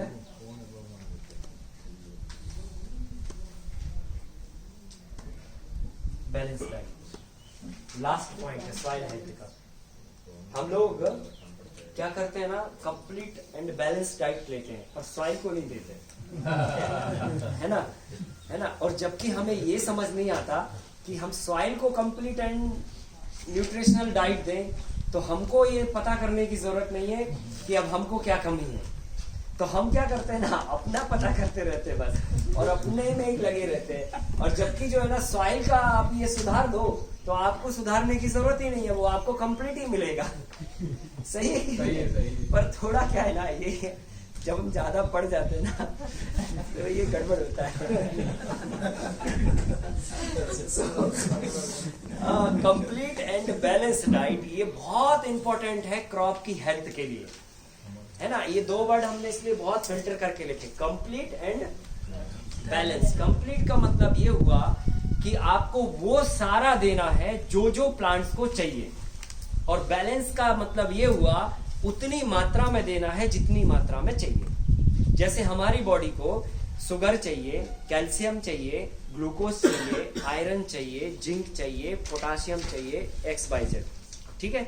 अब ये कितनी मात्रा में चाहिए, तो ऐसा तो नहीं है कि हम फास्फोरस खाए जाने को, है ना। हम बैलेंस में जब थाली रखते हैं अपना फूड का, तो थोड़ा सा शुगर, थोड़ा सा नमक, थोड़ा सा मिर्ची, है ना, थोड़ा सा ये, थोड़ा सा दाल, थोड़ा सा राइस, थोड़ा, है ना, ऐसे ऐसे हम सब मिक्स करके लेते हैं। तो इससे क्या होता है, बैलेंस बना रहता है बॉडी का। तो बैलेंस और कंप्लीट भी मिलता है, तो हम हेल्दी बने रहते हैं। और अगर इनकेस अगर कोई डिफिशियंसी गई बॉडी में, किसी एलिमेंट की कमी हुई, तो वो डिफिशियंसी से रिलेटेड आपकी बॉडी में तकलीफ होना चालू होगा। अब वो तकलीफ किसी भी रूप में हो सकती है, किसी भी डिसीज के रूप में भी हो सकती है। वो हो सकता है आपको जॉइंट पेन के रूप में भी हो सकती है, माइग्रेन पेन के रूप में भी हो सकती है, या फिर बॉडी पेन के रूप में भी हो सकती है, किसी गांठ के रूप में भी हो सकती है, इवन वो कैंसर का भी रूप ले सकती है। ये सारा खेल डिफिशियंसी का है। अगर आप डिसीज के बारे में जब स्टडी करोगे, मेरा जहां तक स्टडी है, जो मैंने लास्ट 15 ईयर से हम मिट्टी प्रकृति के साथ जुड़ के काम कर रहे हैं, डिसीज नाम का ऊपर वाले ने कोई डिजाइन ही नहीं किया, कोई फॉर्मेट ही नहीं है इसका कि डिसीज ऐसा होता है। मतलब कुदरत ने डिसीज नहीं बनाया, अगर बनाया होता तो उसका कोई फॉर्मेट होता, कोई डिजाइन होती। जैसे बर्ड्स बनाया ऊपर वाले ने, उसका फॉर्मेट है भाई, दिखती ऐसी है, ऐसा होता है, ये खाती है, ये फॉर्मेट है, ये डिजाइन है उसका। डिसीज का कोई डिजाइन नहीं है, क्योंकि ये बनाया ही नहीं कुदरत ने। कुदरत का मैन्युफैक्चरर नहीं है साहब डिसीज, ये हमारी मैन्युफैक्चरिंग है डिसीज। क्लियर हो रहा है ना। अगर ये हमारी मैन्युफैक्चरिंग नहीं होती, कुदरत की मैन्युफैक्चरिंग होती, तो फिर डिसीज हमारे अलावा सबको हो रही होती। लेकिन आपको अगर एग्जांपल दें, आपने किसी भी बर्ड्स को देखा जिसको ब्लड प्रेशर बढ़ा हो, या किसी भी अर्थवर्म को देखा जिसके लिए डिलीवरी के लिए उसको हॉस्पिटलाइज करना पड़ता हो कि भैया ये अंडा देने वाला है, अब इसको हॉस्पिटल जाना है।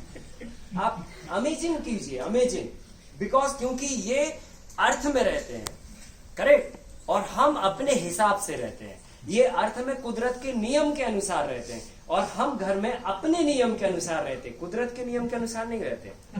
हम जब थोड़ा भी बड़े होते हैं ना, अपना नियम लगाने लग जाते हैं अपने ही ऊपर। हमें लगता है कि ये बॉडी हमारी है ना, तो थोड़ा भूल जाते क्या करें। जबकि ये बॉडी जो है ना 5 एलिमेंट से मिलके बनी है, और ये 5 एलिमेंट आपके हैं नहीं। इसमें अर्थ एलिमेंट है, एयर एलिमेंट है ना, ऊर्जा एलिमेंट है, करेक्ट, होल यूनिवर्सल एलिमेंट है, और वाटर एलिमेंट है। और ये आपके हैं नहीं, है ना, ये आपके हैं नहीं कि आपने ये मिलाया और बना दिया, ऐसे नहीं हुआ ना। तो ये जो कुदरत का मैन्युफैक्चरर है, इस पे कुदरत के ही रूल लागू होंगे, ठीक है। और अगर कुदरत के रूल लागू होते हैं तो डिसीज है ही नहीं इस संसार। और अगर प्रमाण चाहिए तो कितने प्रमाण दूं मैं आपको, है ना। अभी चिड़िया का दिया, अर्थवर्म का दिया, है ना, और किसी का दे दूं। आप गाय का प्रमाण ले सकते हैं, पर गाय बीमार है, पशुपालन डिपार्टमेंट बन गया, हॉस्पिटल बन गया, बर करेक्ट ना। तो वो इसलिए बना क्योंकि गाय को पालना आपने चालू किया, है ना। आपने कुत्ते को पालना चालू किया तो उसका भी डॉक्टर बन गया, उसको भी डिसीज होने लगा। और जिसको अभी आपने पाला नहीं, उसको बताइए डिसीज हो तो बोलिए आप। कितना सारा संसार में बायोडाइवर्सिटी है ना, कितना सारा बायोडाइवर्सिटी है, असंख्य लाखों करोड़ों में, मतलब गिनती नहीं है इसका, कुछ भी पता नहीं है। अगर थोड़ा बहुत हम अध्यात्म में पढ़ेंगे तो शायद उसमें कुछ कुछ आपको मिलेगा। 84 लाख स्पीसीज हैं इस पूरे अर्थ पर, करेक्ट। और सबसे बेस्ट स्पीसीज है इंसान की। सही है, ठीक है। तो इसमें हमको अस्पताल की जरूरत पड़ती है और जिसको हम पालते हैं उसको अस्पताल की जरूरत पड़ती है। यही प्रमाण पर्याप्त है ये समझने के लिए कि हमारे कार्यशैली में गड़बड़ी है, या ये प्रमाणित करने के लिए कि संसार में डिसीज नहीं बना। कोई डिसीज, अभी इसका एक और एग्जांपल चाहिए, आप फॉरेस्ट में चले जाइए, किधर डिसीज है बताइए आप। कौन से प्लांट को डिसीज है? कौन सा प्लांट वेट कर रहा है कि ये हमको डिसीज है, भाई साहब आएंगे स्प्रे करेंगे हम फिर ठीक होंगे फिर बढ़ेंगे? ऐसे नहीं है ना। लाखों वर्षों से फॉरेस्ट एकदम ग्रीन खड़े हुए हैं, कोई डिसीज नहीं है, क्योंकि वो कुदरत के प्रिंसिपल को फॉलो करते हैं। हम कुदरत के प्रिंसिपल को फॉलो नहीं करते, इसलिए डिसीज है। सो ओवरऑल बात ये है कि अगर बैलेंस और कंप्लीट डाइट मिले, इसका मतलब ये है कि हम डिसीज फ्री क्रॉप उगा सकते हैं। और ये बात इतनी हमने इसलिए आपको बोली क्योंकि हम 4 ईयर से डिसीज फ्री क्रॉप उगा रहे हैं। इतना बैलेंस हमारा जो फार्म है वो हो चुका है कि हमने 4 ईयर से स्प्रे पंप नहीं उठाया, कुछ भी स्प्रे करने के लिए, कुछ भी मतलब नीम ऑयल भी नहीं, छाछ भी नहीं, कुछ भी नहीं, एनी टाइप का कोई फार्मूला नहीं। तो ये इसलिए संभव हुआ क्योंकि हमने कुदरत को जाके डेप्थ में समझा और हमें वहां पे यही मिला कि डिसीज तो मैन्युफैक्चर ही नहीं किया कुदरत ने, और जब मैन्युफैक्चर नहीं किया तो हम उसको ठीक करने क्यों जा रहे हैं? हम वो पॉइंट पे काम करें जिससे डिसीज ना हो। ऐसे करके ये पूरा साइंस है। इसमें हम आपको डिसीज को लेकर भी आपको एक्सप्लेन करेंगे और उसके फार्मूले सिखा देंगे।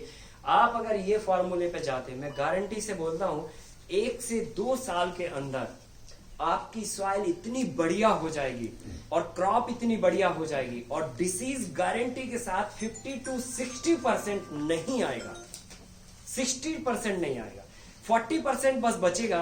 और उसके लिए जब हम डिसीज मैनेजमेंट पे जाएंगे वो 40% भी आप डिसीज मैनेजमेंट से खत्म कर सकते हैं और डिसीज फ्री क्रॉप उगा सकते हैं, ठीक है। पर पैरामीटर आपको फॉलो करने पड़ेंगे। तो ये सारे पैरामीटर हैं सॉइल को रिच बनाने के लिए, हेल्दी बनाने के लिए। ये पहला एग्रीकल्चर का टॉपिक हमारा कंप्लीट हुआ, पहला पन्ना या पहला सब्जेक्ट या पहला अध्याय है ना, ये पहला सिलेबस भी बोल सकते हैं, ठीक है। ये सॉइल हेल्थ हो गया तो सब कुछ हो गया साहब। फिर आप इसमें जो भी कलर मिट्टी है, जो भी कैरेक्टर की मिट्टी है, वो कैरेक्टर की मिट्टी में वो क्रॉप डालिए, सॉइल हेल्थ बढ़िया है, क्रॉप की हेल्थ बढ़िया होगी, यील्ड बढ़िया आएगी, ठीक है। तो हाँ, ये कंप्लीट एंड बैलेंस रेट क्या है? हाँ, ये अब यहाँ पे टॉपिक यहाँ पे रुकेगा। ये सॉइल हेल्थ का पार्ट है कि हमें ये एप्लीकेशन करना है, ठीक है। मतलब पहले पीएच निकाला, फिर ट्रीटमेंट किया, फिर हमने वेस्ट को क्लीन किया, फिर हमने कार्बन बढ़ाया, फिर डाइट दिया, अब हम क्रॉप लगाएंगे। नहीं, डाइट क्या है? मैं समझ गया। अब हम इसके बाद क्रॉप लगाएंगे। अब ये जो डाइट देने वाले हैं ये अलग टॉपिक है, ये टॉपिक अलग है, ये सॉइल हेल्थ में नहीं आएगा, ये सॉइल हेल्थ में नहीं आएगा। हमने कंप्लीट डाइट देनी है। अभी क्या क्या देनी है इसके फार्मूले अलग हैं, कितना देना है क्वांटिटी अलग है, कैसे बनेगा वो अलग है। तो ये एक अलग टॉपिक है। ये पूरा कैसे हमें replacement of all chemical fertiliser इसी के अंतर्गत है। मतलब ऑल केमिकल फर्टिलाइजर रिप्लेसमेंट वो यही है कंप्लीट। वो भी क्रॉप बेस्ड रहता? नहीं, वो कॉमन है। ये प्रोटोकॉल कॉमन है और वो प्रोटोकॉल भी कॉमन है। ये हम इसलिए कह रहे हैं क्योंकि अलग अलग क्रॉप में इतना कंफ्यूजन हो जाएगा कि बहुत दिक्कत आएगा। तो कॉमन लगाने से कोई तकलीफ तो नहीं है? तो नहीं है। ये पूरा स्टडी करके मैं बोल रहा हूँ। इसलिए नहीं है क्योंकि जितने भी हम ऑर्गेनिक मैटर सॉइल को देते हैं, मैंने कल आपको बोला था, केवल प्लांट नाइट्रोजन एक्सेस गेन करता है, बाकी बैलेंस में ही लेता है। आप भले चाहे कितना भी रख दीजिए उसको, आप फास्फोरस का एक ट्रक रख दीजिए पर उसको 1 ml चाहिए तो 1 ml ही उठाएगा वो।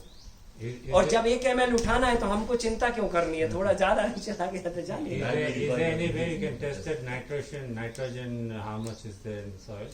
ये चेक करने के लिए फिर आपको सॉइल टेस्टिंग पे ही जाना पड़ेगा।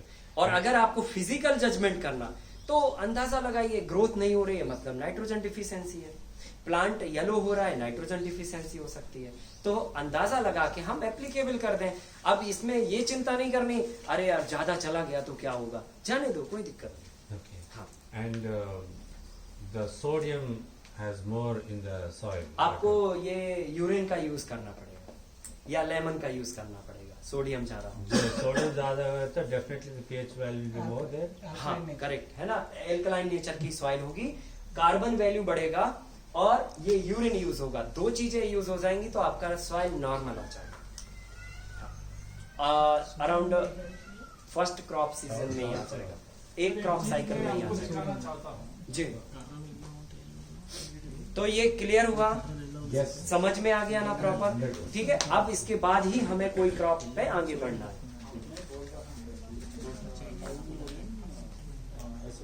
हाँ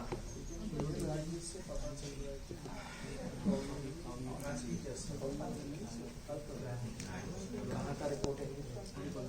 अच्छा, गूगल किया।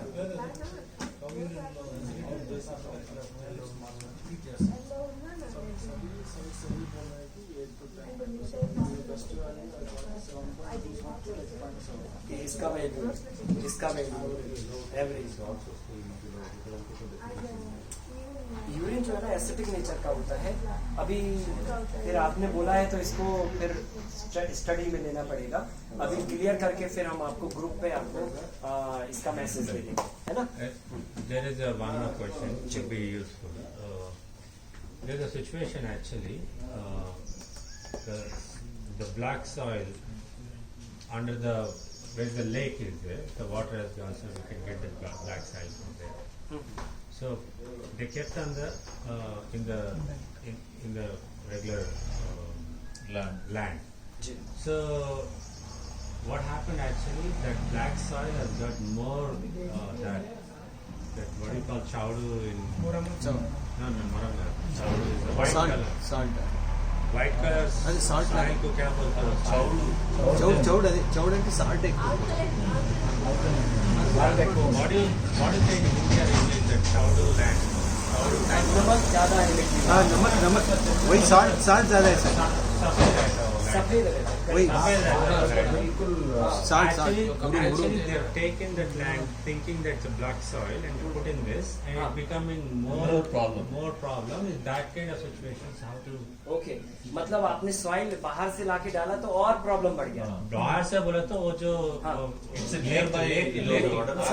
लेक में रहता है ना अंदर, और लेक निकालने के बाद एक्चुअली क्या है ना, जैसे उस एरिया का अगर इनकेस उस एरिया का एल्कलाइन सॉइल है या एसिटिक सॉइल है तो लेक में वो 10 टाइम्स ज्यादा मिलेगा।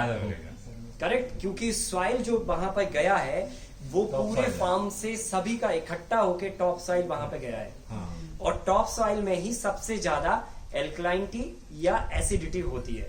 करेक्ट, तो आपने वो जो सॉइल पुट किया तो और बढ़ गया, ये सही है, इसमें कोई दो राय नहीं। अभी ये सुधारने के लिए ज्यादा आपको ये और ये करना पड़ेगा बहुत ज्यादा। हाँ, बहुत तब ज्यादा। वो सुधरेगा।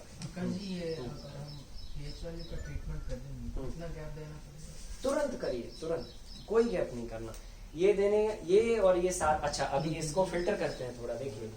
अभी फर्स्ट नंबर का पीएच वैल्यू तो आपको सिंपल निकालना है।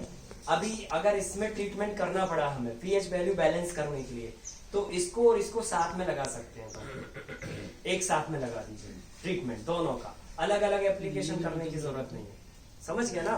तो एप्लीकेशन जब भी होगा तभी हमें टिलेज करना पड़ेगी मिट्टी, तो ऐसे हर बार हम एप्लीकेशन करेंगे तो कितना 5 टिलेज हो जाएगा हमारा।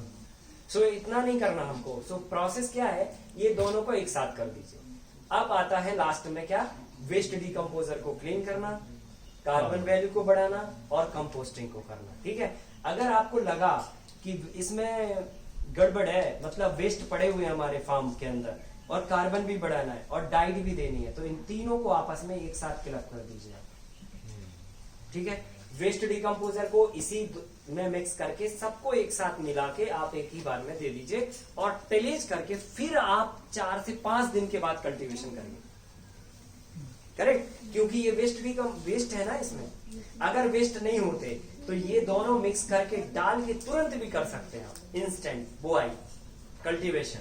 लेकिन अगर ये है तो ये तीनों एक साथ डाल के 4 to 5 डेज के बाद में आप सोइंग करिए। क्लियर हो गया? तो क्या हो गया, हमारा कल्टीवेशन जो प्रोसेस है वो 5 टाइम की जगह 2 टाइम्स में ही खत्म हो गया पूरा। टाइम भी कम हो टाइम नहीं, और 2 टाइम्स तो ऑलरेडी आपका होता ही है। एक बार आप फर्स्ट राउंड टिलेज करते हैं और लास्ट एक सोइंग के टाइम टिलेज करते हैं, तो उन्हीं दोनों टाइमों में हमने ये फिटिंग कर दिया, तो अलग से कुछ तो भी करने की जरूरत नहीं है। अच्छा, 1 मिनट और एक चीज फिल्टर करनी है। पीएच वैल्यू एक बार निकाल लिया, आपको बार बार करने की जरूरत नहीं है। ट्रीटमेंट आपको एवरी ईयर है ना, एक बार करना है, 1 ईयर 1 टाइम, है ना, 1 ईयर चलता है 1 टाइम। नेक्स्ट, क्लीन जो है ना आपको तभी डालना है ये जब फील्ड पे कोई भी वेस्ट मैटर हो, प्रीवियस क्रॉप के रेसिड्यू हो, कचरा हो, लीव्स हो या एनी टाइप्स ऑफ वेस्ट पड़ा हो, तब करना, और नहीं तो ये नहीं करना। ठीक है। कार्बन वैल्यू 3 ईयर में एक बार बनाना है।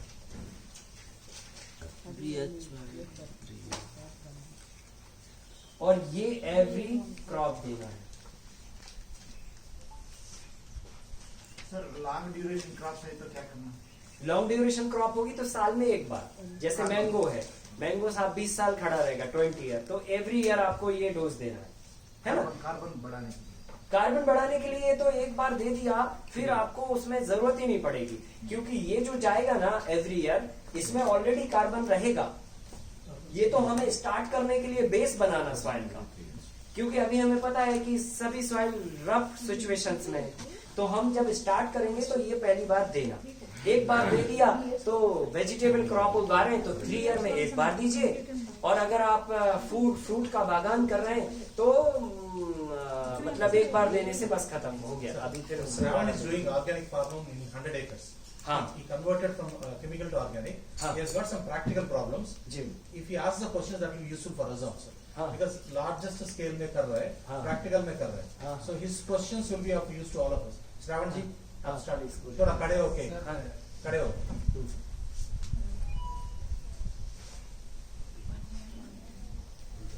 नहीं कुछ नहीं है सर, हम अब बहुत सारे वेजिटेबल्स कर रहे हैं, हॉर्टिकल्चर और वेजिटेबल्स मिक्स करके कर रहे हैं। वेजिटेबल्स अगर 6-7 एकर्स में कर रहे हैं, उसमें हमको बहुत ज़्यादा प्रॉब्लम है वीडिंग का। हाँ। बहुत ज़्यादा मैन पावर बहुत यूज हो रहा है उसमें, उसका सोल्यूशन कुछ चाहिए। और एक है बोन मील का अल्टरनेट, कैल्शियम का अल्टरनेट हम अभी बोन मील दे रहे हैं, लेकिन उसका अल्टरनेट कुछ है, लाइन है उसका अल्टरनेट। और वीड के लिए मैनेजमेंट काम करेगा, क्योंकि मैनेजमेंट के बगैर वीड को कंट्रोल किया जाना असंभव है, क्योंकि ये कुदरत के रूल के बिहाफ में होगा, मतलब अपोजिट में होगा। अगर हम उसको कंट्रोल ये खत्म करने की बात करें, क्योंकि वो खत्म नहीं हो सकता, क्योंकि वो उगे गई है ना। जैसे दिन को आने का अधिकार है इस संसार में, रात को भी आने का अधिकार है। आप सोचिए कि रात ना आए, ऐसे नहीं हो सकता, ऐसे वीड्स ना आए, ऐसे नहीं हो सकता। पर हाँ, मैनेजमेंट हो सकता है। आपको अंधेरा खत्म करना, आप बल्ब लगा दीजिए। आपको वीड को कंट्रोल करना, आप क्रॉप की डेंसिटी बढ़ाइए। उसके कुछ थंब रूल है, मैं अलग से आपको उसको फिल्टर करके बोल दूंगा ये बात कि वीड का मैनेजमेंट हमें कैसे करना, क्योंकि अभी फिर वो मिक्सअप हो जाएगा। करेक्ट, तो अभी हम बोल देंगे आपको। और बोन का आपको अल्टरनेट लाइन पाउडर आप यूज करिए। सो एवरी ईयर अगर ये ट्रीटमेंट में जाएगा तो आपकी डिफिशियंसी ऑलरेडी पूरी हो जाएगी, है ना, क्योंकि ये एज ए फर्टिलाइजर भी काम कर रहा है और एज ए ट्रीटमेंट भी काम कर रहा है, तो हम दोनों जगह उसका यूटिलाइजेशन करें, है ना। बोन मील जो आप यूज करेंगे उससे केवल फास्फेट और कैल्शियम मिलेगा मिट्टी को, लेकिन लाइन यूज करेंगे तो ये पैथोजन बैक्टीरिया की कॉलोनीज को भी रिड्यूस करेगा और प्लस कैल्शियम और फास्फेट भी मिलेगा, दोनों चीज। ये चीकिया के लिए आप रेड चिली बोले सर, इसके लिए हनी बी इफेक्ट नहीं होता? क्या चीज? Honey bee. किसके लिए? चीकिया के लिए आप रेड चिली विद वाटर बोले।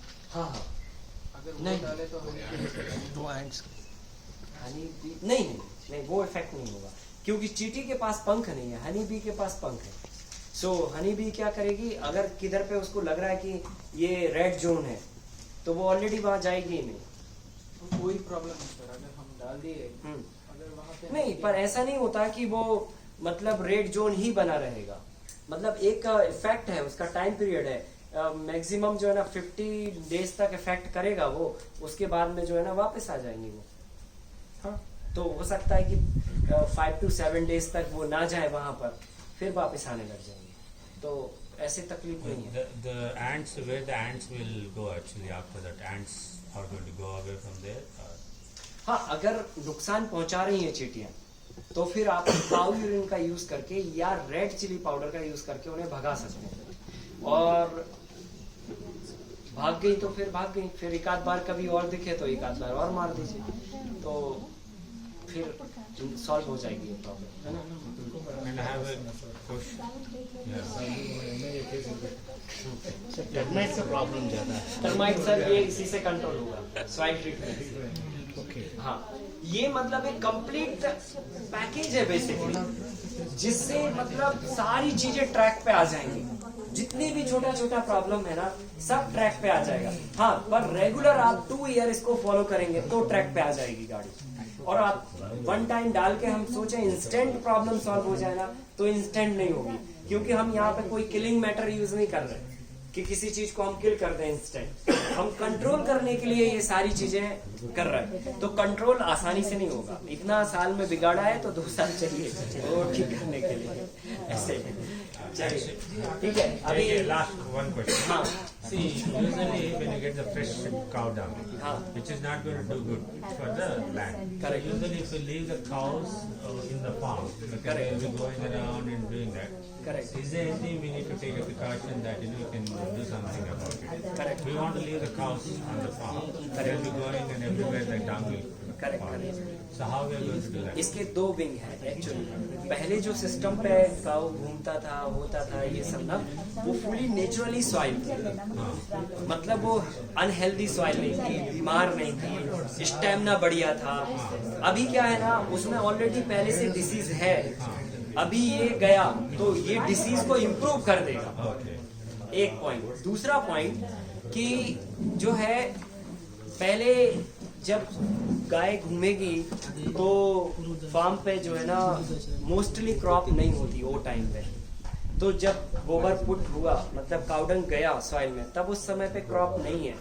ठीक है, गया, ठीक है, वो धीरे धीरे करके डिकम्पोज 50% भी हुआ, 25% भी हुआ, तो फिर वो सॉइल को डैमेज नहीं करेगा। सो ये 2 पॉइंट मतलब होंगे। सो सॉइल अनहेल्दी है, इसलिए हम डायरेक्ट काऊ डंग को नहीं दे सकते। और दूसरा पॉइंट कि थोड़ा तो हम कंपोस्ट करके दें, एकदम फ्रेश नहीं देना चाहिए। हाँ, तो I mean it's a mango garden is there. We leave the cows inside and they'll go around and be there in the area. वो चलेगा उतना, वो चलेगा, बड़ा ट्रीज को ना वो चलेगा, क्योंकि बड़े ट्रीज के लिए मेजर प्रॉब्लम नहीं है, क्योंकि उनका रूट एक्सटेंशन बहुत बड़ा एरिया होता है। मतलब समझ लो, if you want to make use of it, it's okay. Not to any cow dung is coming, ji which is good for the soil. Ji, Actually, it is not doing good for the soil because it's a fresh. Hmm, So, in that case, what is that I can do to utilize it? Like before, if you want to mix and everything, you are mixing like the powder or something, so flour. We're adding that कुछ flour add कर रहे हैं उसमें। कर सकते हैं हम बाद में। वो जागरी मिक्स कर रहे थे। So, वो हम क्या करें ना, जैसे मान के चलो अगर फ्रेश काउडंग गया फार्म में फॉर एग्जाम्पल, तो हमने क्या किया, वो 1 kg जो है ना, ये उड़द दाल का फ्लोर लिया, 1 kg जैगरी लिया और 2 kg के आसपास हमने काउडंग लिया, सबको मिला के थोड़ा सॉइल लिया पाउडर करके और फिर वो मार दिया। तो वो जो फ्रेश काउडंग गया फार्म के अंदर, वो इसको मटरलाइज कर देगा।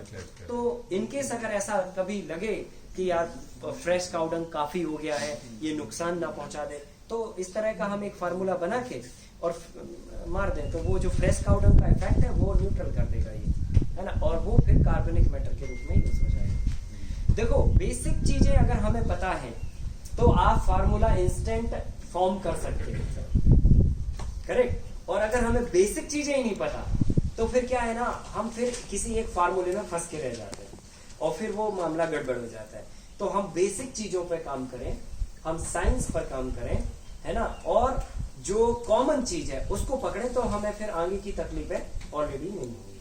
तो किसी भी फार्मूले को समझने से पहले उसका साइंस समझना बहुत जरूरी है। तो इसलिए हम हर एक फार्मूले का रीजन भी बताते हैं, ये क्यों बना, क्यों बनाना, कैसे इफेक्ट करता है, क्यों करता है, ये सब चीजें। तो ये नॉट ओनली फार्मूला, ये पूरा साइंस है, इसको आप अपनाइए। ये सॉइल आपकी रिच कर देगा और बहुत ही हेल्दी क्रॉप आपकी उगाएगा और फुल न्यूट्रिशनल बेस्ड क्रॉप उगाएगा। सो मतलब जो है ना, आप ऑर्गेनिक की फील्ड में अगर कोई चीज पैदा कर रहे हैं तो आप किसी को भी अपने उत्पाद के बारे में बाकी और ऑर्गेनिक करने वालों से कई गुना अंतर कर सकते हैं और उनको आप बता सकते हैं कि इसमें हमारा ये एक्स्ट्रा ऑर्डिनरी प्रोडक्ट है, ठीक है, क्योंकि इसमें बहुत सारी चीजों पे वर्कआउट किया गया। नॉर्मली अगर वे में हम ऑर्गेनिक करते हैं, उन्होंने सब बोला जो है ना, ठीक है, नेचुरल फार्मिंग कर रहे हैं, तो नेचुरल फार्मिंग कैसे कर रहे हैं बताइए जरा, एक्सप्लेन करिए। तो बोले साहब हम कुछ डालते ही नहीं है, बस ठीक है, अब कुछ नहीं डाला तो वो और गड़बड़ कर दिया, क्योंकि जब मिट्टी को वो एलिमेंट ही नहीं मिलेंगे, वो न्यूट्रिएंट ही नहीं मिलेंगे, तो क्या होगा, क्रॉप में भी वो डिफिशियंसी आएगी ना भाई। हाँ ठीक है, उसमें केमिकल नहीं है, ये परफेक्ट है, पर डिफिशियंसी तो आ गई, सही है कि नहीं है। अब फिर एक पॉइंट हुआ, सेकंड पॉइंट, बोले साहब नेचुरली कर रहे हैं तो, लेकिन पॉली हाउस में लगे हैं करने में, तो वो भी मामला गड़बड़ है। आप पॉली हाउस में नेचुरल फार्मिंग थोड़ी कर सकते, वो तो पहले ही आपने अननेचुरल ढांचा बना दिया फिर उसको नेचुरल फार्मिंग बोल रहे हो, ठीक है। और सनलाइट आपने ब्रेक डाउन कर दी, ये वो सब बहुत सारी चीजें हैं उसके अंदर। नेचुरल का मतलब ये हुआ कि नेचर की प्रोसेस के मुताबिक ही सारी चीजें होना चाहिए, चाहे वो बैक्टीरियल एक्टिविटीज हो, चाहे वो डिसीज कंट्रोल एक्टिविटीज हो, और चाहे वो न्यूट्रिशनल एक्टिविटीज हो।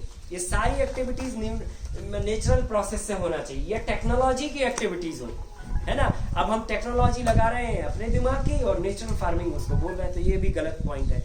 नंबर 3, नेचुरल फार्मिंग हम कर रहे हैं और सीड हाइब्रिड और जेनेटिकली मॉडिफाइड यूज कर रहे हैं, ठीक है, तो वो एक पॉइंट वीक हो गया आपका। 4th, आप अनन्यूट्रिशनल डाइट दे रहे हैं या डाइट दे ही नहीं रहे ना, दोनों ही बात है। कुछ लोग देते ही नहीं है और कुछ लोग देते हैं तो जीवामृत का घोल बना के बस दे रहे हैं। तो जीवामृत के घोल से बैक्टीरिया इंप्रूव होंगे, सॉइल मतलब सॉफ्ट बनेगी, मिट्टी अच्छी बनेगी, पर तत्व नहीं रहेंगे उसमें, और जब तक तत्व नहीं रहेंगे तब तक यील्ड नहीं आएगी। तो न्यूट्रिशनल वैल्यू होना बहुत जरूरी, जिंक चाहिए, फॉस्फेट चाहिए, कैल्शियम चाहिए, है ना, सभी तरह के जो है ना छोटे छोटे एसिड्स चाहिए, मिनरल्स चाहिए, ये सारा पैकेज चाहिए सॉइल को, तभी एक कंप्लीट न्यूट्रिशनल फूड बनाएगा वो प्लांट्स, ठीक है। तो ये 4-5 पॉइंट हैं जिन पर हम किसी को समझा सकते हैं कि हम जिस मेथोलॉजी से फार्मिंग कर रहे हैं ये बहुत अलग है, ये नॉर्मल फार्मिंग प्रैक्टिसेस और ऑर्गेनिक और नेचुरल फार्मिंग से बहुत एडवांस है वही, पर एडवांस फीचर है। तो इस पर हम काम करें। अभी सेकंड हाफ में हम लोग वापस फील्ड पे ही मिलेंगे, क्योंकि हमें वो काम भी कंप्लीट करना है, एंड वो होने के बाद फिर हम सीड्स के बारे में डिस्कशन करेंगे। कुछ हम आपको सीड्स के डेमो भी लेके कैरी करके आए हैं, जो हम आपको दिखाएंगे किसके अंदर क्या क्वालिटीज है, क्या प्रॉपर्टीज है, और इनको कैसे हमें बनाना है, वो इम्पोर्टेंट बात है। सीड्स तो आपको अभी 10 साल के बाद बहुत कंपनियां खड़ी हो जाएंगी देश में, जो देसी बीज करेंगी, ठीक है, लेकिन उनको कैसे हमें बनाना है वो इम्पोर्टेंट बात है। उसी से हमारा लाखों करोड़ों रुपए बचेगा, खेती समृद्ध होगी और हमारे जेब में पैसा दिखेगा। तो वो टेक्निक भी शाम को हम सिखाएंगे। इसको क्या ब्रांड देख के बेचेंगे? किसको? इसको? हाँ जी हाँ, हम नेचुरल नहीं मान रहे, ऑर्गेनिक नहीं मान रहे, और अदर मेथोडोलॉजी। जी जी। तो इसको क्या ब्रांड लगाया? नहीं, ब्रांड एक्चुअली ये है नेचुरली, पर मतलब इसकी जो प्रोसेस है ना, वो प्रोसेस में जो है ना बहुत सारी चीजों में इम्प्रूवमेंट किया है, तो इसमें सोचना पड़ेगा।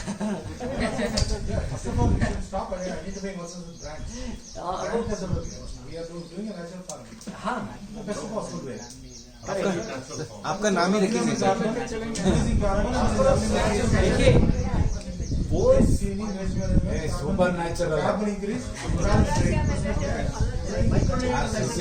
सर, आपका नाम सही रखेंगे वाला, आपका नाम सही रखेंगे वाला। नहीं, वो नेचुरल फार्मिंग ही रहेगा, बट उस देखिए हर चीज में जो है ना कहीं सुधार की गुंजाइश तो होती है ना, ठीक है। आप जो प्रैक्टिस कर रहे हैं, ठीक है, हो सकता है हमारे नजरिए से उसमें कुछ सुधार की जरूरत हो, हम जो प्रैक्टिस कर रहे हैं हो सकता है आपकी नजर में कुछ सुधार की जरूरत हो, तो हम अपने ज्ञान को आपस में एक्सचेंज करें और फिर उसको इम्प्रूवमेंट करें। तो इसमें कोई तकलीफ नहीं होना चाहिए। ठीक है, चलिए मिलते हैं।